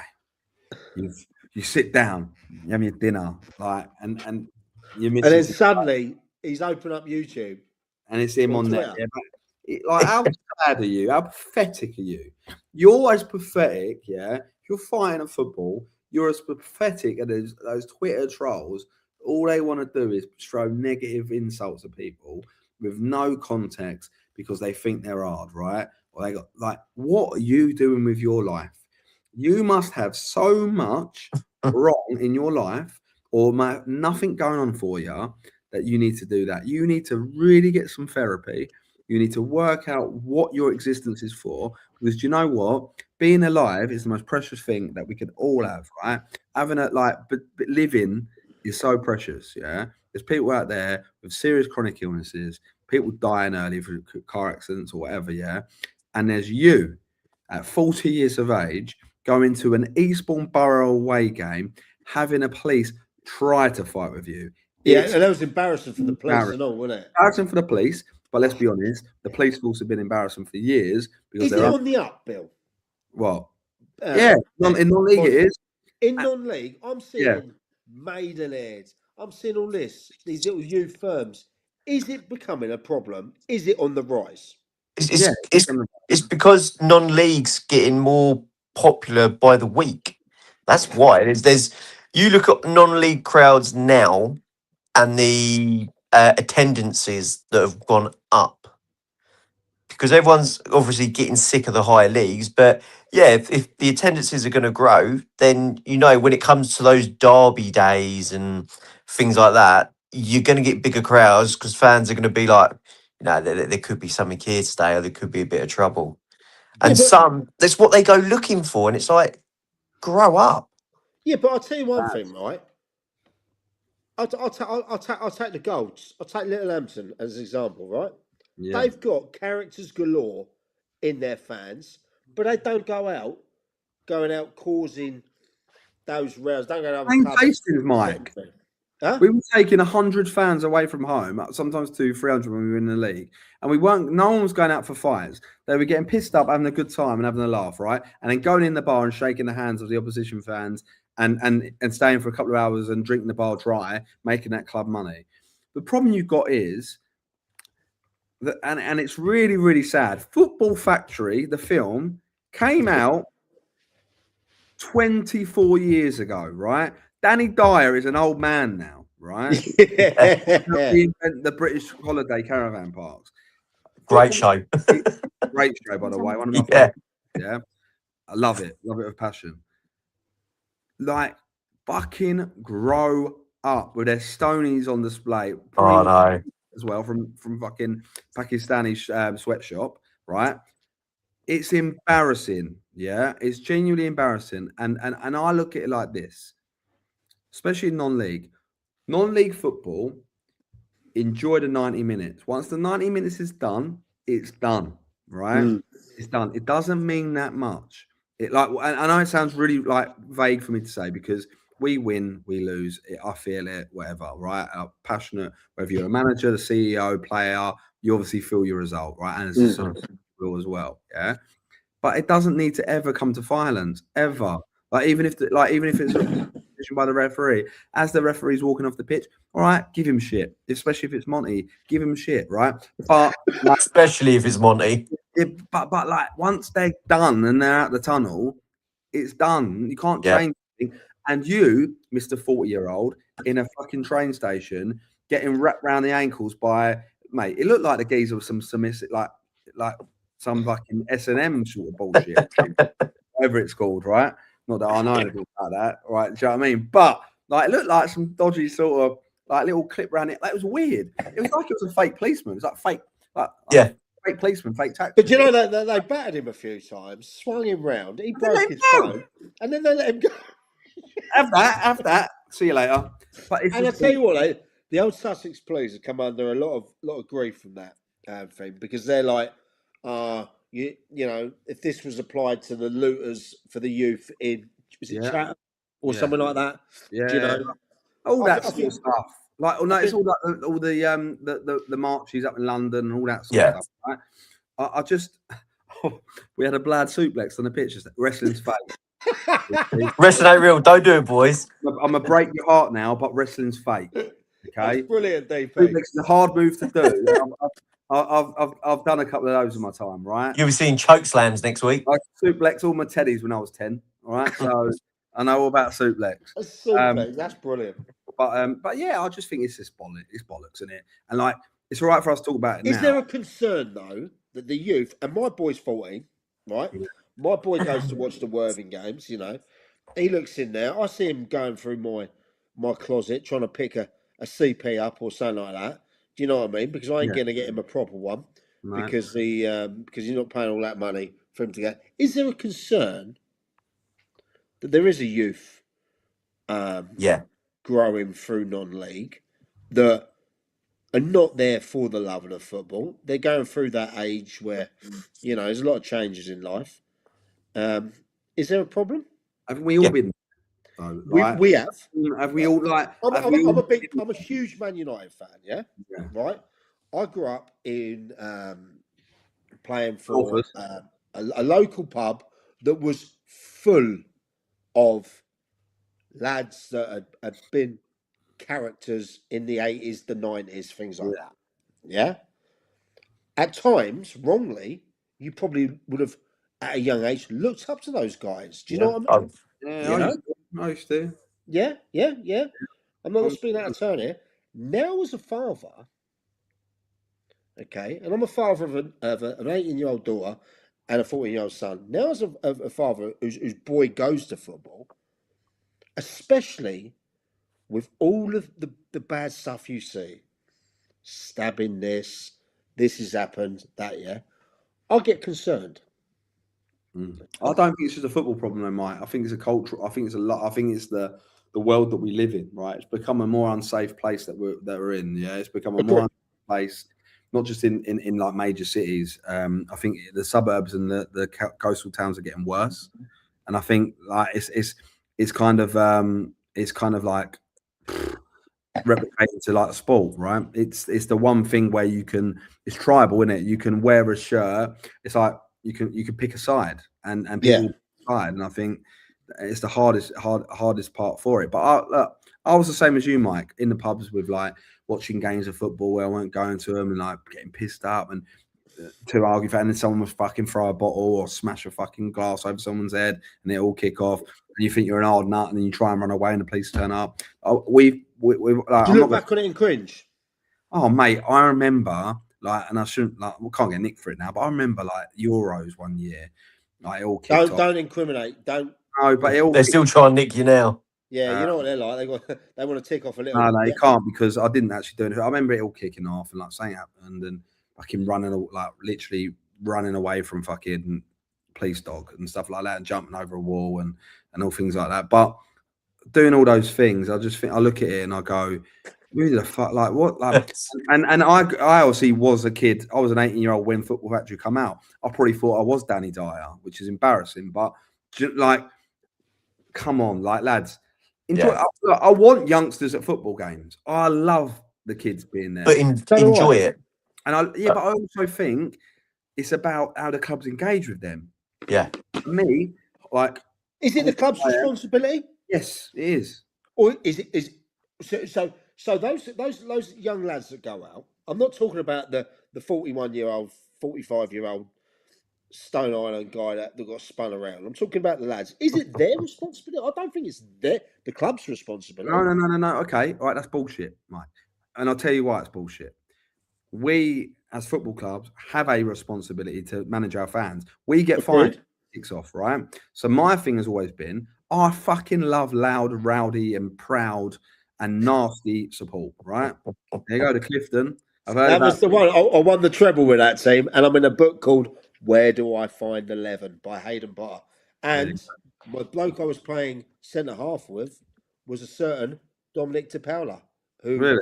done all right for himself in the game at the All right, moment. mate. Isn't Wonder where he is now. Former Yeah. ex-Hastings United manager. he? The most successful Horsham manager of all time. There you go. So, look, I think the young fans are what it's all about for me, right? It's you bringing that next generation through. He agrees with me a lot, Stu. Don't pretend, right? So, like, when we go through things, right, and you've got all these kids coming in. Horsham Wyam are doing it now. I think like Liam Giles has kind of got those 10 kids or 15. Yeah. I got them the drum and get them some chips, and they look. I love the drum. Yeah, Little Common have got the ultra young lads now as well, and there's like 10, 12 of them. They sing songs. They don't really cause problems, but you know what? They're wearing the Stone Islands. They think there's something special. When you get to the 18, 19, 20-year-old, like, and they think that, and they can't manage their beer, or they're probably taking drugs or whatever, right? Who's off the Persian Hill? Don't know. You, I think they mean you. Or Dom. Oh, right. The nose packet plays a big part. You're probably right. Probably right, because they all You're probably right. Yeah, of because course it it is does. right. get on the bag, whatever, right? Yeah. But I think we as football clubs, like, because we get fined if it does happen anyway, like, just educate your fans. Like, you don't have to be a prick about it. Go, no swearing behind the goal. Like, come on, you're not going to police that, right? Or no banging the drum, or don't do this, or you can't insult the goalkeeper, because that's the funnest part in football, isn't it? Really, for a fan, insulting the goalkeeper. I mean, yeah. Never going to change. To the point, I was screaming at our goalkeeper at the weekend at Sussex because I was trying to get some information to him as I was going around, and he wouldn't turn around because he was getting battered by the fans, and he thought I was one of them, right? So I think you don't want to take those elements out of the game, and there's ways of like encouraging it. There's ways of encouraging like good behaviour. Well, I've just been sent a video from the old peace saving ultras, and these lads are young uns, yeah. And I'll tell you what, they got the drum out, they're chanting away, they're doing nothing out of order, and that looks like they're going there as a group of mates to have a bit of football, and I love that. Shout out the peace saving ultras. But towns can do this. Like, I think Shoreham's a good conversation. Like, we're going to talk about Shoreham in a bit, but the Whitstable game, we had no difference. Thank you. So getting right, it's not so bad. What? Taking snow and getting snow, yeah. Sorry, I'm not up to the new the new terminology for drugs. I thought you were in the business, Bill. Yeah, mate, I'm not in that business. Right, gentlemen. I've been accused of being in that business before. That's for Just before you carry on, it's getting to that time for me. I didn't even know you were here, mate, today. Shut up. Dick. Gentlemen, it's getting to that bedtime for me, that 9:59. So I just like to say thank you everyone watching tonight. It's going to be a record number as well. Yeah. Tomorrow I'm at Lancing in the morning, and then I'm over to Three Bridges in the afternoon. So have fun, mate. That is my day of football. Brilliant. We've got. Well, look, you enjoy your football, Lee, but better get your dressing gown. You better go and brush your teeth, mate. because it is that. He's got a couple of minutes. He's got a couple of minutes. And also, even the missus has enjoyed it tonight. Hey, there we go. That's why he's going to bed. He's going to. She's reading her book. Bless her. He's getting Hold on. The women's coat. It's been proven it ain't a women's coat. I think we all know it is. Billy, what you got for us? Well, I just think that Lee, after that, is probably gonna. But my body,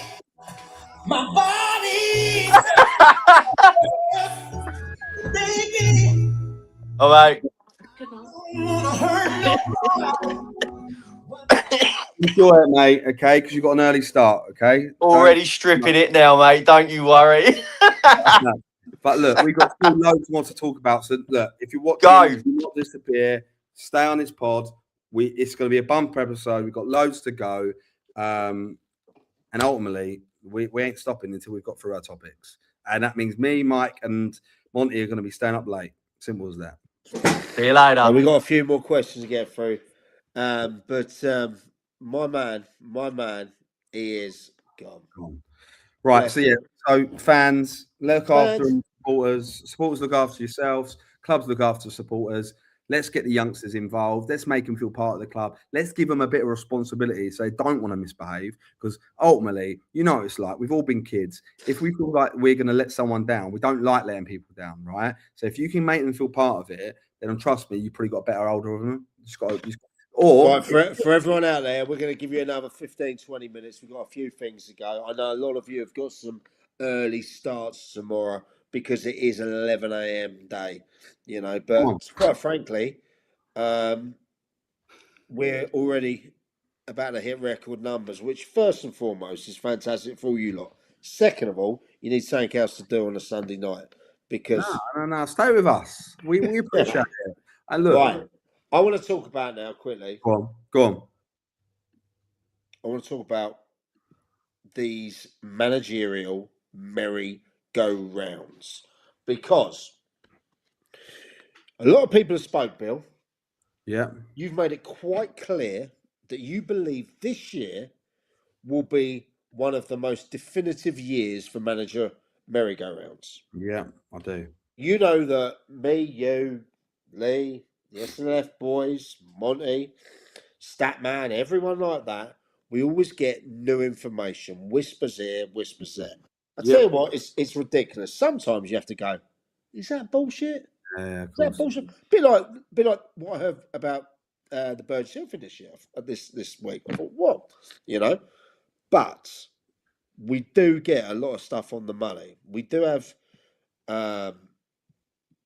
yeah, we'll ask that question in a minute. We all asked about Naz. He will be a new manager. Yeah, we will ask that question in a second, non-league.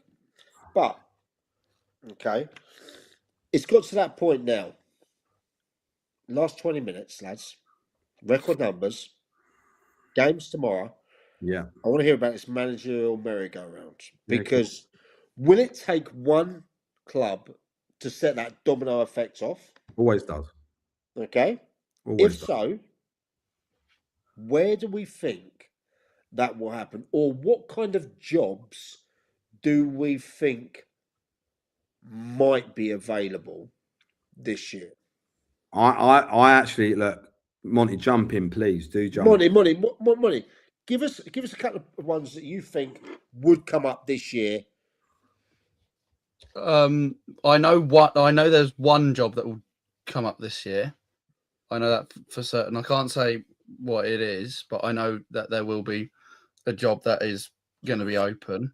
Can you at least say what league it's in? In the Prem. In the Prem. It's in the Prem. Is it a top half team or a bottom half team? That's the last one. Bottom half. Bottom half. Yeah, I know that I know for a fact there will be a opening there. And then it depends on because it can be an attractive option. To build as Billy likes to say, a project. Wait, I like a project. Right, so he just hasn't stayed at one for more than 5 minutes at the moment. I did 5 years at Hastings, right? I know. So I know there'll be one, and then obviously you look at teams and you go, will a manager move on? Will they get an opportunity at a different club? Will they move? Like Billy said a couple of weeks ago, I could see 7 or 8 managers. 7 or 8? Yeah, I wouldn't be totally surprised. All right, I'm in agreement, but also I think it's right. I think clubs have got to be a bit brave this summer. Like, right, let's look at ones that are not going to be taken. Mike, what's the most safest job in the SCFL Prem? I'll tell you. Naz. That's Guernsey. No. Yeah, 100% that's Guernsey. It's 2. Guernsey and Eastbourne United. 2 are guaranteed to stay in their jobs, right? Right, okay. You're closest to that camp than me. Yeah. You know what I mean? And obviously you've got Naz in there now. What's your first impressions, Monty? That was one of the questions. Yeah, I haven't had a chance to sit down and chat with him yet. I met him for the first time Saturday. Exceptional coach. Yeah, he gave us a little chat in the post match little debrief, and the way he was speaking about football and how we're going to be looking to try and play next year, it's like exactly the type of stuff I like. So I know obviously with his old Hayward Heath team that I played against, you know how good he is, you know his ideas, you know what it's going to be like, and especially next season, moving to Horsham, playing on the 4G, it'll only benefit. Oh, I think it's a great pick for the club. Oh, it's amazing! I'm so excited about that. Like my outside shout for promotion next year is Roffey. Really? Yeah. Huh? I know it's a lot of pressure for Roffey. But yeah, I would love that. Who's FC? Oh, my boy. I think I'll be honest, Chapo, I think Steph was atrocious. I still think he's atrocious.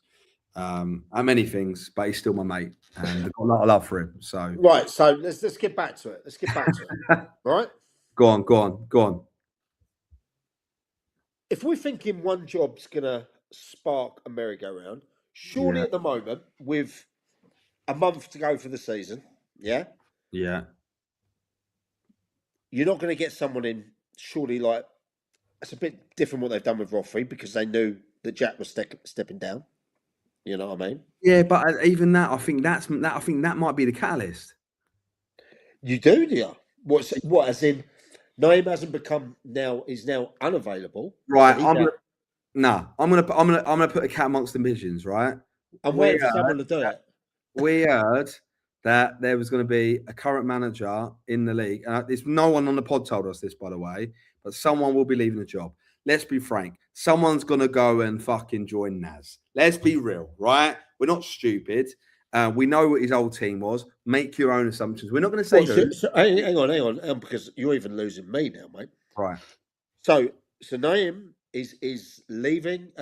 He took over at Roffey, and you are now saying you believe that a current manager is now going to join him, who may make his team safe on Monday, will join him. That's my opinion, right? And I might be wrong. I might be wrong. But then on top of that, you've got to look at it. Let's go a little higher up the scale. Let's go a little bit higher. Let's get out of County League a little bit because we've spent a lot of time in County League tonight. Let's go all the way up to the Isthmian. I'm still lost. I'll tell you it is afterwards, but someone is going to join him. I don't really want to say it here because he's still got a job to do. Yeah, but they will be joining him. 100%. I've got no doubt. So, and I might be proven wrong, by the way.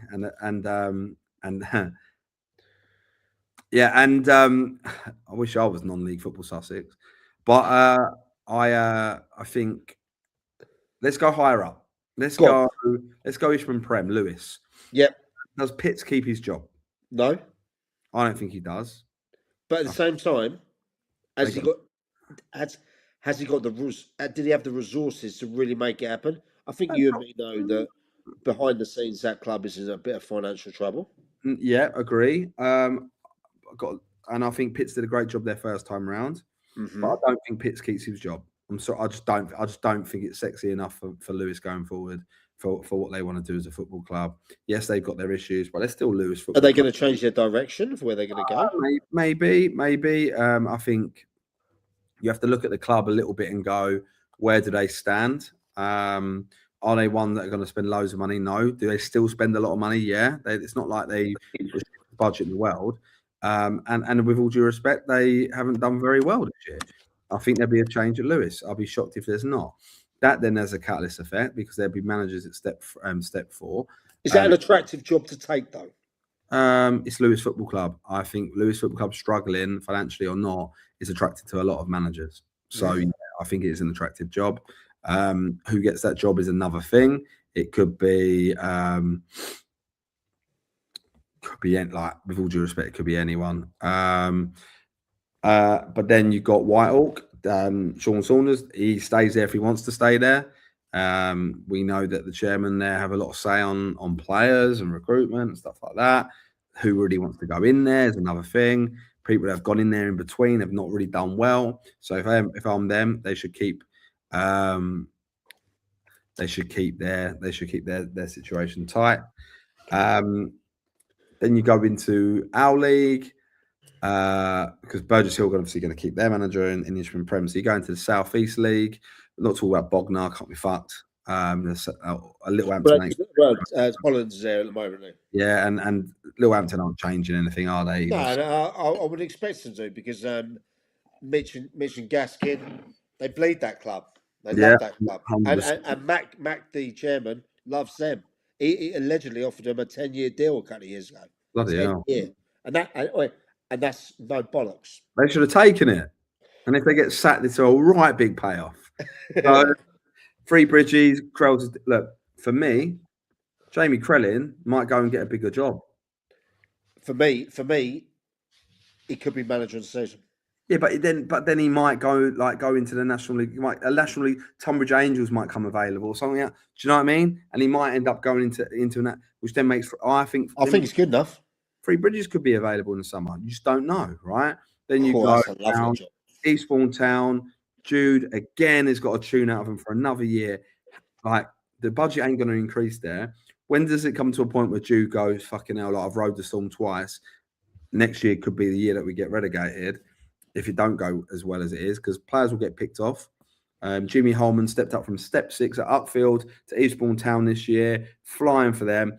He's now England schoolboys captain. What's the next step for Jim? Is it another big club at that level? Will he go to Eastbourne Borough, who are now going to be step 3? I don't know, but I've got all the time in the world for the Holmans, and I'd rather work with Jim and not without him, but look, we'll see what happens in the summer. Then you've got Broadbridge Heath. Will we see a shock? Will Simo step down? Has he run out of steam? I don't think so. Look, I'm speculating here. I'm just speculating. I think Simo does so much for that club, that I think a lot of people don't see how much he does behind the scenes as well. And he hasn't got the biggest resources. No, he hasn't. And he's done fantastic. And he's won that a lot of time for. And he was at the game on Friday as well. He was. I caught up with him always. But he weren't sticking for a job because he was in his Broadbridge Heath coat. So that's all right. Yeah. But there could be something interesting happening at that club from what he said. So you never know. Good. I really like the guy. He's a top man. Hastings United. Dave Orndorff's the manager. We'll get relegated. Let's be frank. If we do get relegated, the club has to look at the whole thing, right? Dave's got to commit to what he wants to do. Dave got Lance into 6th in this league. Yeah, I went through all these stats of earlier of how he's done based on the previous management. The stats don't lie; they're very obvious. Mm-hmm. But everything's going up at Hastings. Hastings United need to change at the top of the league next year, right? So, us as staff, by football and out football, have to make that happen by hook or by crook. Then you look at Hassocks.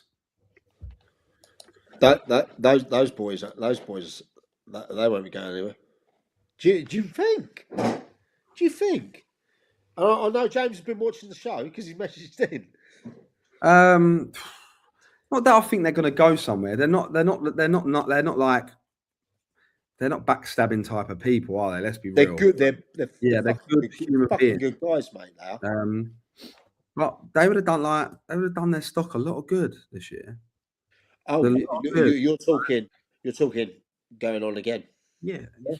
Not leaving to go down or anything like that. No. I don't think a relegation hurts them. The only question marks you would have is, right, okay, what's their poor players? But then you only gain a better poor players by being given the opportunity to go a bit further afield, right? So, because look, their lads are good, but they're obviously not. They're not overall good enough. You have to be real about it. Yeah, you got something to say, and you go on, spit out. I've got something I'm going to run past you. Go on. I'm going to go through the teams, and I'm going to go whether you think their managers are safe or not. Right. Okay. All right. I'm going to go in chronological order. Right. Numerical order. Yeah. Right. I just want to yes or no. Stenning. Safe. Yes. Hayward safe. No. All right. Okay. Can I give a little? Can I elaborate a little bit? Yeah. I think we'll go for another 10 more minutes. Look, no, Mike. We're going, mate. We are going till the numbers drop. We are not stopping, right? I think if Steve and Kev's relationship wasn't what it was, not safe. Which I think is brilliant, by the way. Yeah, because it is what it is, safe. Okay. Mon, you got to say this. Right, Guernsey. Safe. Horsham YM. I don't know that. I think it's. I think. Look, I don't think it's like anyone's. I don't think it's like anyone's kind of shocked that Harrison and Liam Giles want to go higher. Harrison was at Lancing last year. They can do it with Horsham YM. The trick is, and this is why you'll get speculations, because I do actually get on. I speak to, by the way, I just want to make it very clear, I speak to probably about every week 15 to 20 managers. And I can co-sign that because I know you do. So Yeah, I know there's rumours and speculation about certain managers. I speak to 20 managers a week, and they ask me about Hastings. I spoke to the same manager in the last hour. Yeah. So, do you know So I speak to managers all the time, right?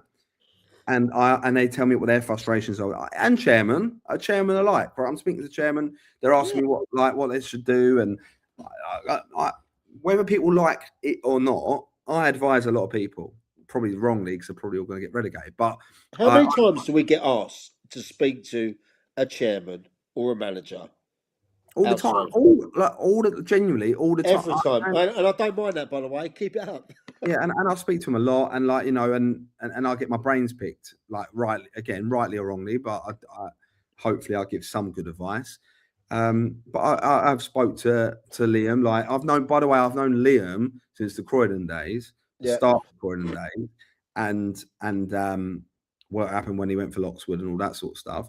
And look, he's having his own struggles at Horsham. He's having his own struggles, and I think that one. It might be that he's safe because he's done a good job there. It might be the fact that he gets another job, or it might actually be a fact that he gets a sack because there's people there that might not want him at the club. I'm moving through them though quickly. Go on. All right. Peacehaven. Safe. Eastbourne United. Safe. New Haven. Safe. Pagham. It's got to be safe, isn't it? Or he will get something else. No, I think Lemmy's done a great job down there. Lemmy's done brilliant there. Is he happy there? I think he's a lot happier than when he was at Midhurst because, and all due respect to Midhurst, and I like Tom Merritt-Smith, you know what I mean? I like Connor, one of my mates, Connor Hunt down there. It's the difference is Pagham are a bigger club. Yeah, in my view. Okay. Bexhill. I think safe because I don't think like it's Jay's first year. He's done really, really well. Pat on the back for him. Big step up for him to step into a manager's seat in step 5. Just it's going to be a challenge for him, no? The next one is Roffey. Well, we know that's changed. So then we've got Seaford Town, Pooley and Darts. I think there might be a change there. Don't forget. Ball-wise, he'd been with the club ages. Brought him up first FA Cup appearance. Then obviously took a step back and left. Early got a bit needly the game against New Haven the other night, but that's a different story. Forest Row. Weird. Will they make a change? Probably not. Little Common. That ain't changing. He's safe. Joe, what? That would be the biggest breaking news story if Russ Eldridge brought a new manager in. Yeah, I agree. I definitely agree with that. Crawley Down. Mate, look, we can say safe, but I think there'll be managers that are right. I want to go back a little bit higher up the list, right? The reason I speak to Seaford, it's not that I think people are going to. This is not about sackings. I think there'll be a lot of people stepping down. I think there'll be a lot of people tired and wanting I think Seaford might be a change. I think those lads might go, do you know what? Fuck it, let someone else have a crack at it. And I think that might happen at Crawley Down as well. Jack. Jack, you are the man, mate. Okay, you might be called down. That'd be an interesting watch, wouldn't it? Yeah, definitely. Wick. The Craig Stewart's there, isn't he? Yeah, Craig and Lee Baldwin. I was at the. I went and watched the game at the weekend. Look, How was the boy Ethan Rogers?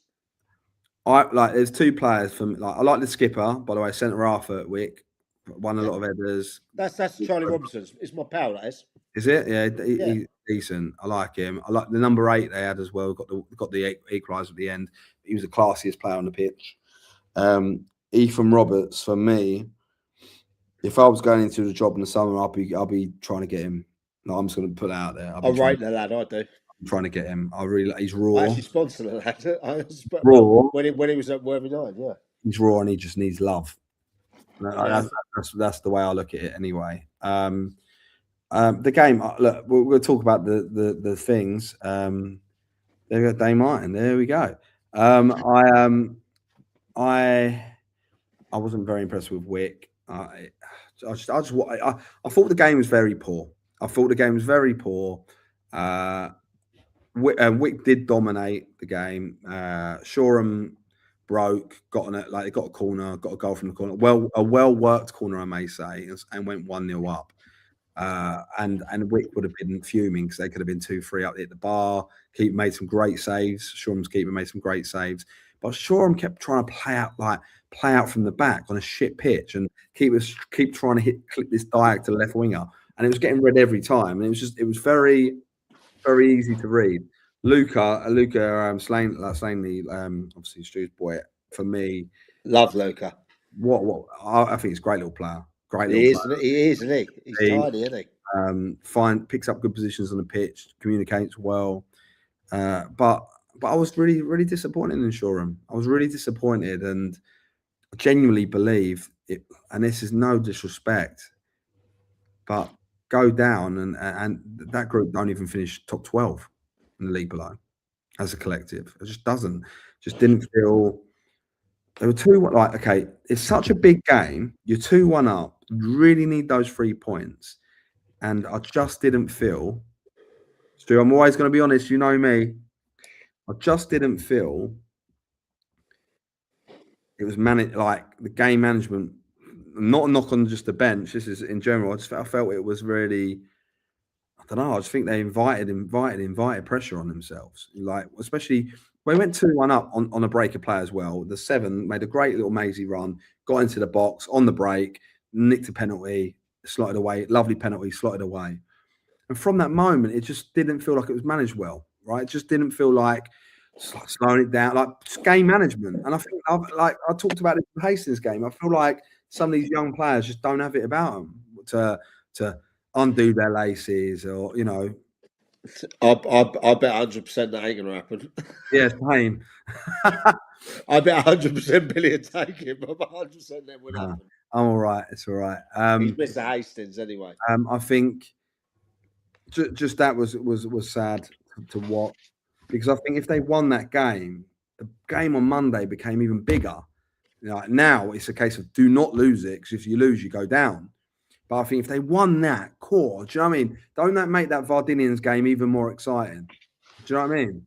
So it was a bit and I'm not knocking Shoreham. I thought Wick was shit as well. So I think both sides were poor, and it was not the greatest advert for Step 5 football. But again, it's this time of the league. Go on. I said, Ethan's dad, thank you for the kind words, by the way. Oh, really? Well, honestly. John. And he's the Stenning under-18s manager, by the way. And I have had Monty's boss messaging as well, or Monty's new boss messaging. So we'd like to get him. I'll tell you what he said off air, but right. But yeah, keep going. Let's keep going. Yeah, right. Anyway, so quick, right. Move down. Midhurst. Midhurst. They just had a new manager, so they've all just had a change, haven't they? No, yeah. Connor's a brilliant manager. Yeah. Well, they've just changed. Lingfield. They've just got a new manager. And by the way, note as well, the new episode of Project Lingfield is out today. Big Rich Williams, chairman of Lingfield, sent me that today. Go and check that on YouTube. Project Lingfield, the next one. And this is the interesting one because this is where it all starts going a bit like, wee. Yeah, I'm going to watch that after this, actually. Yeah, exactly. Right. AFC Van Deens. Change. Change. Okay. Lancing. Change. Change. Okay. And Shoreham. Look, depends what they want to do. If No, they, I want you to do the Div 1 first, next as well, quickly. yeah, it depends. If Shoreham want to win that league, change. If they don't, then just keep it as it is. Let's move. Division Okay, 1. right. Quickly then. Let's move down to, right. Godalming, move to Div 1. Godalming Town. If they win the league, go up, no change. If they don't, I think it's Mo's time. Okay. Infinity. Oh, by the way, this is where I'm going tomorrow. First time ever. Bar when I was a coach. Infinity, it's a fucking shithole, mate. Yeah. Not the nicest. Those boys are playing fucking excellent football, mate. I'll tell you. I'm going to go and sit down. I'm going to see the chairman. I'm going to have a bit. Who are they Look, playing? it's the old Simpson. I know the thing. You know the place. It's a shithole. And I'm going to speak to him because he wants to speak to me about, your comment on why they name Infinity. Don't worry. I've got that. Anyway, right. Worthing United. Change. Why change? I think those boys will get something bigger. Okay. I think possibly you might be right as well. Arundel. Change. Reigate Priory.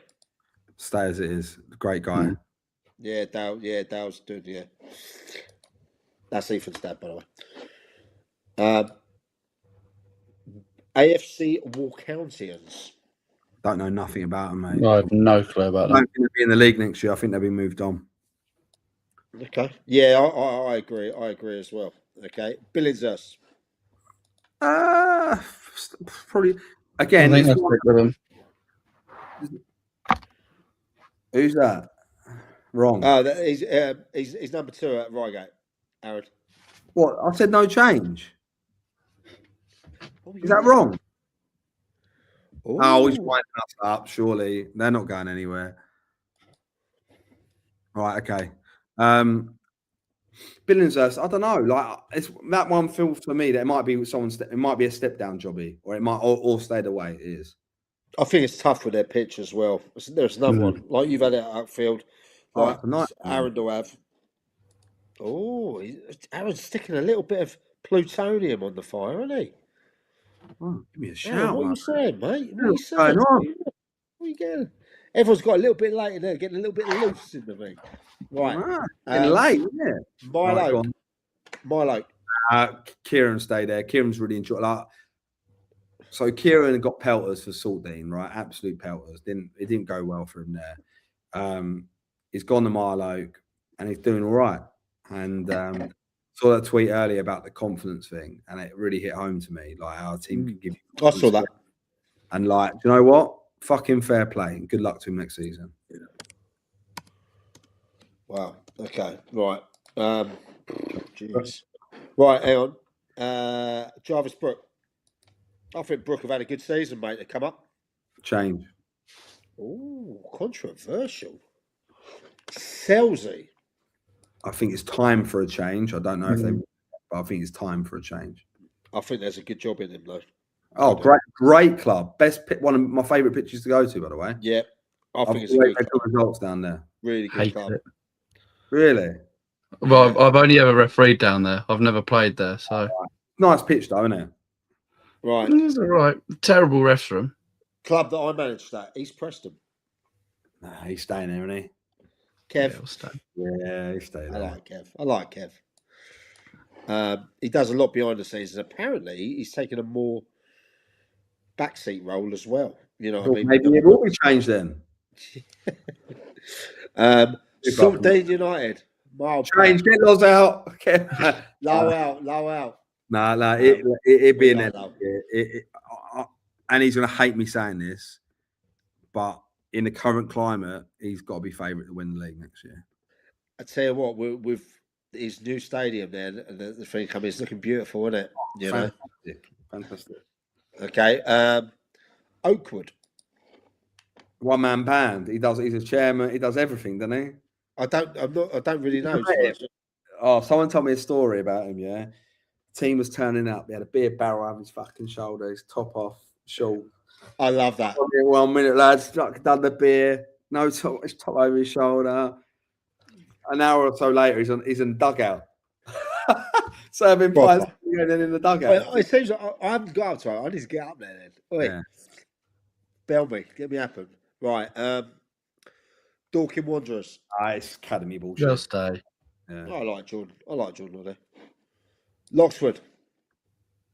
Oh, Just mate, might be a double relegation. We talk quite highly of them, and I like Ian. I got hammered for the poor Lockswood comment. Yeah, but 3 go down. They've got to win that game in hand. Have to, because they're close to it. You know. Right, Rimmer.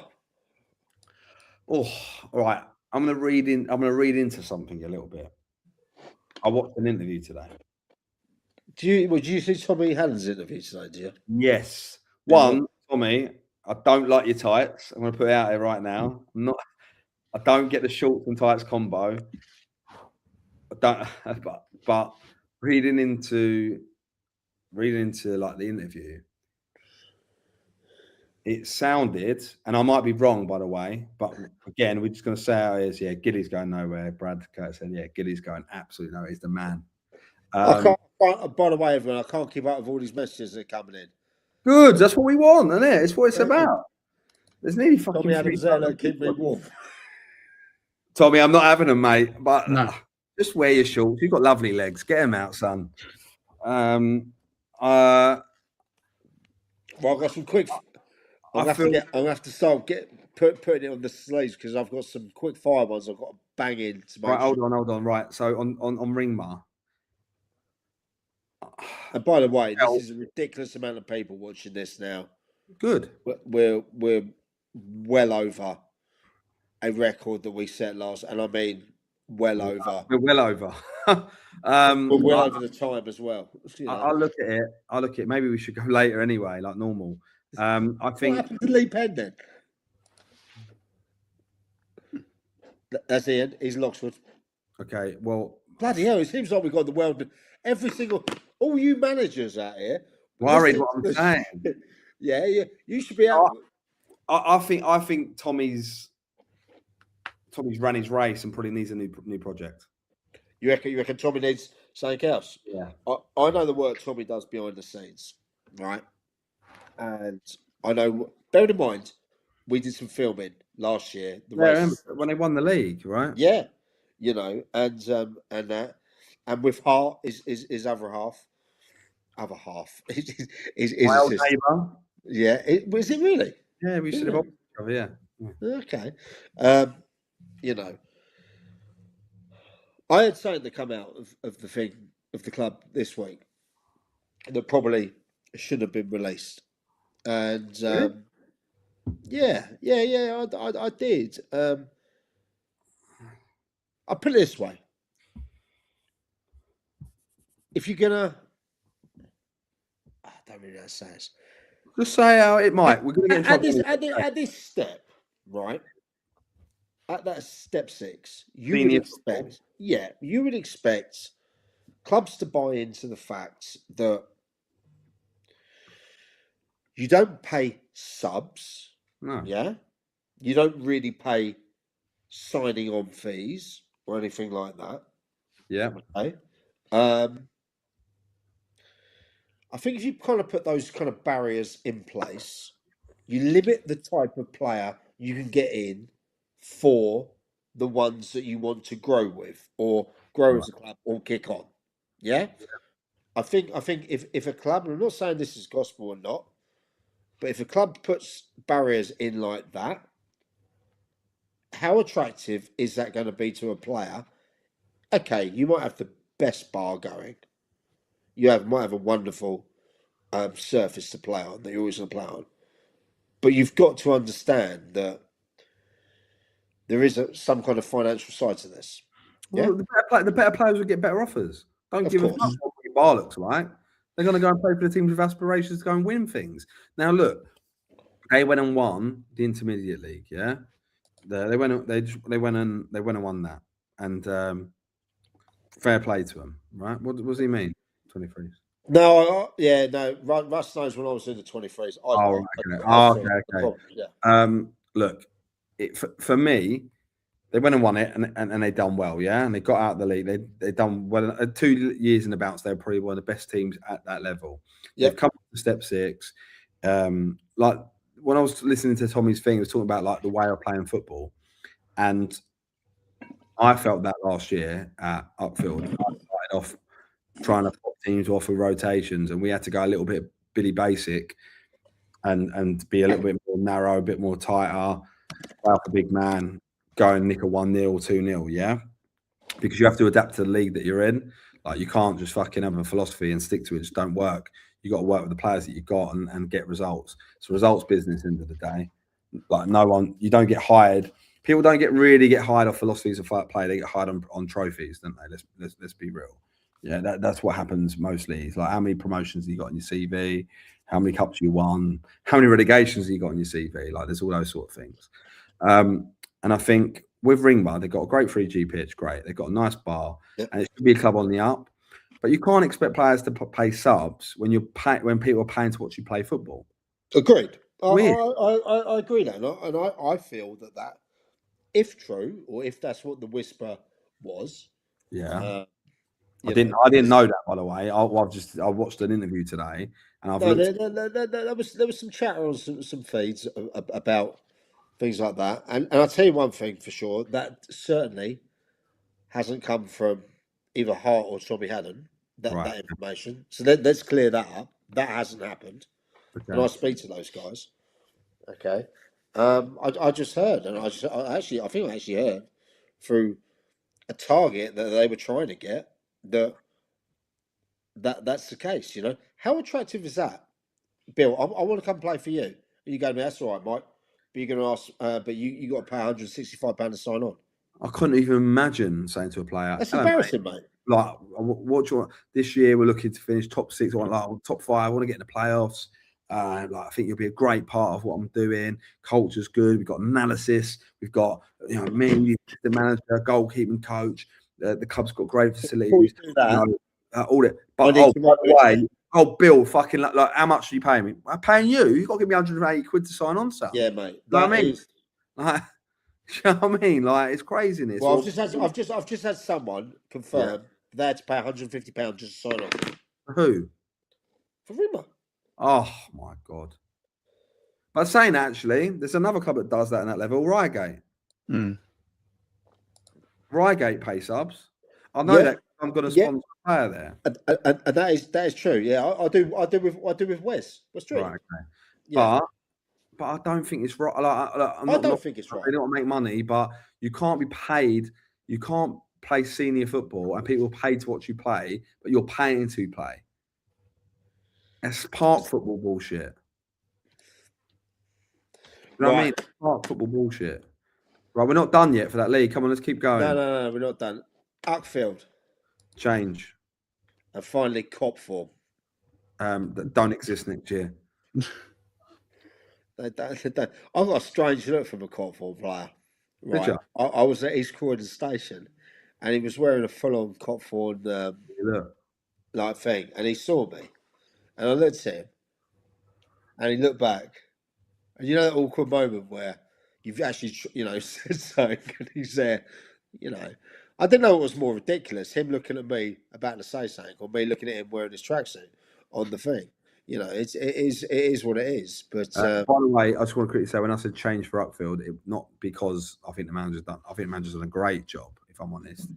The shin pads are. It's got people that don't know, that's because a couple of the players had to borrow some shin pads. That's crazy. Playing the game, but right, quickly. Right, last thing.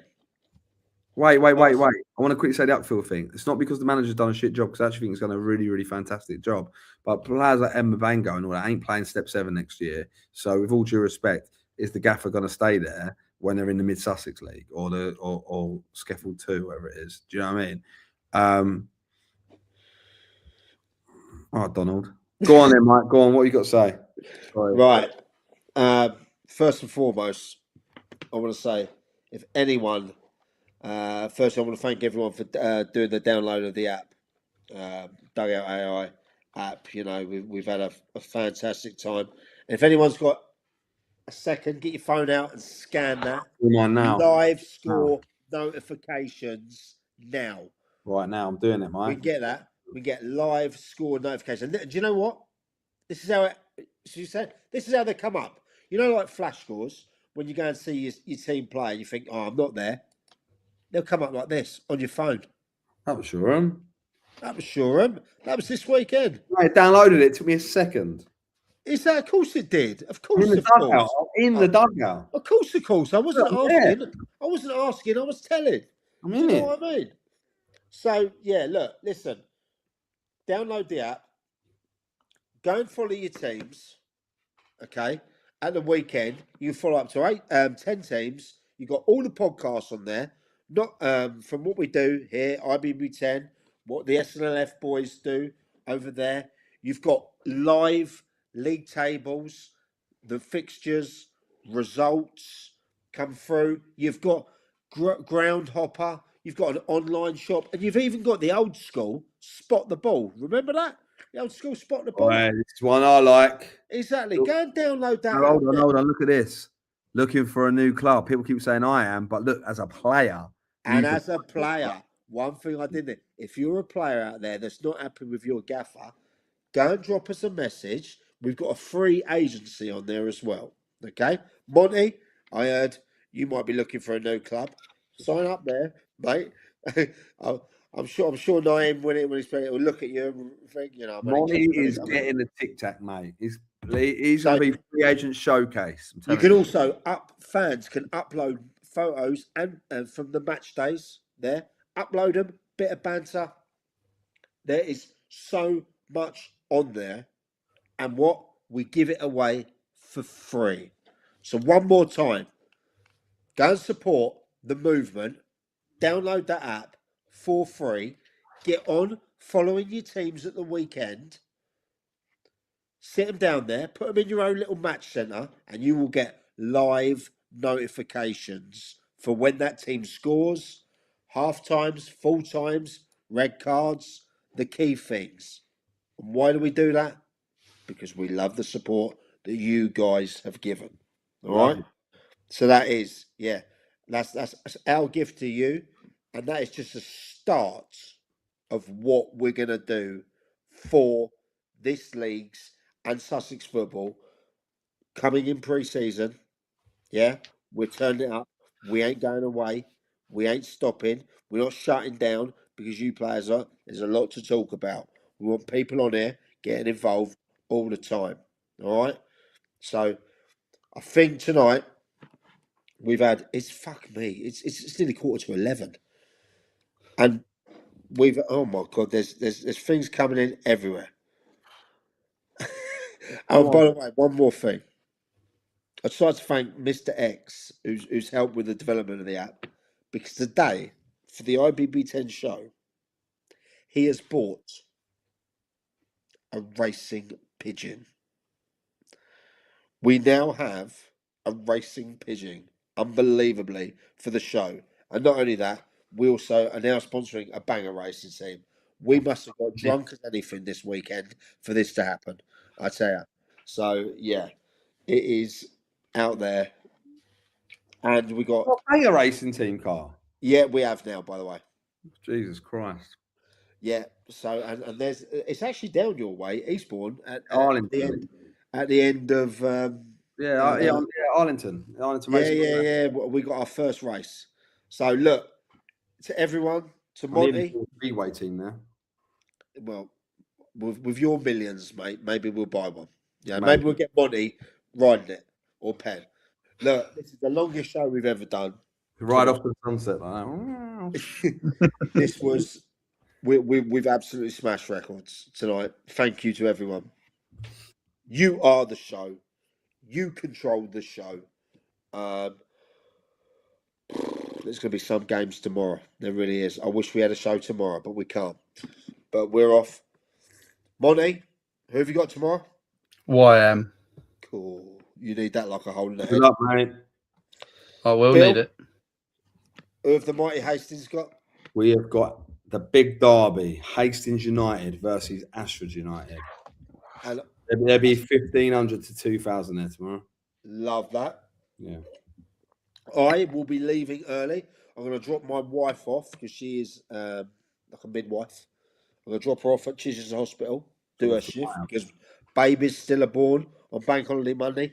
And then I'm going to drive over to Infinity to go and see those lads. I haven't been over there. Yeah. I'm going to have a day with them. And then I'm going to come back and see what mad shit's been happening. But to everyone who's got involved, texts, some people we haven't got through to, I'm sorry. It's just ridiculous amount. And cheers, Donald.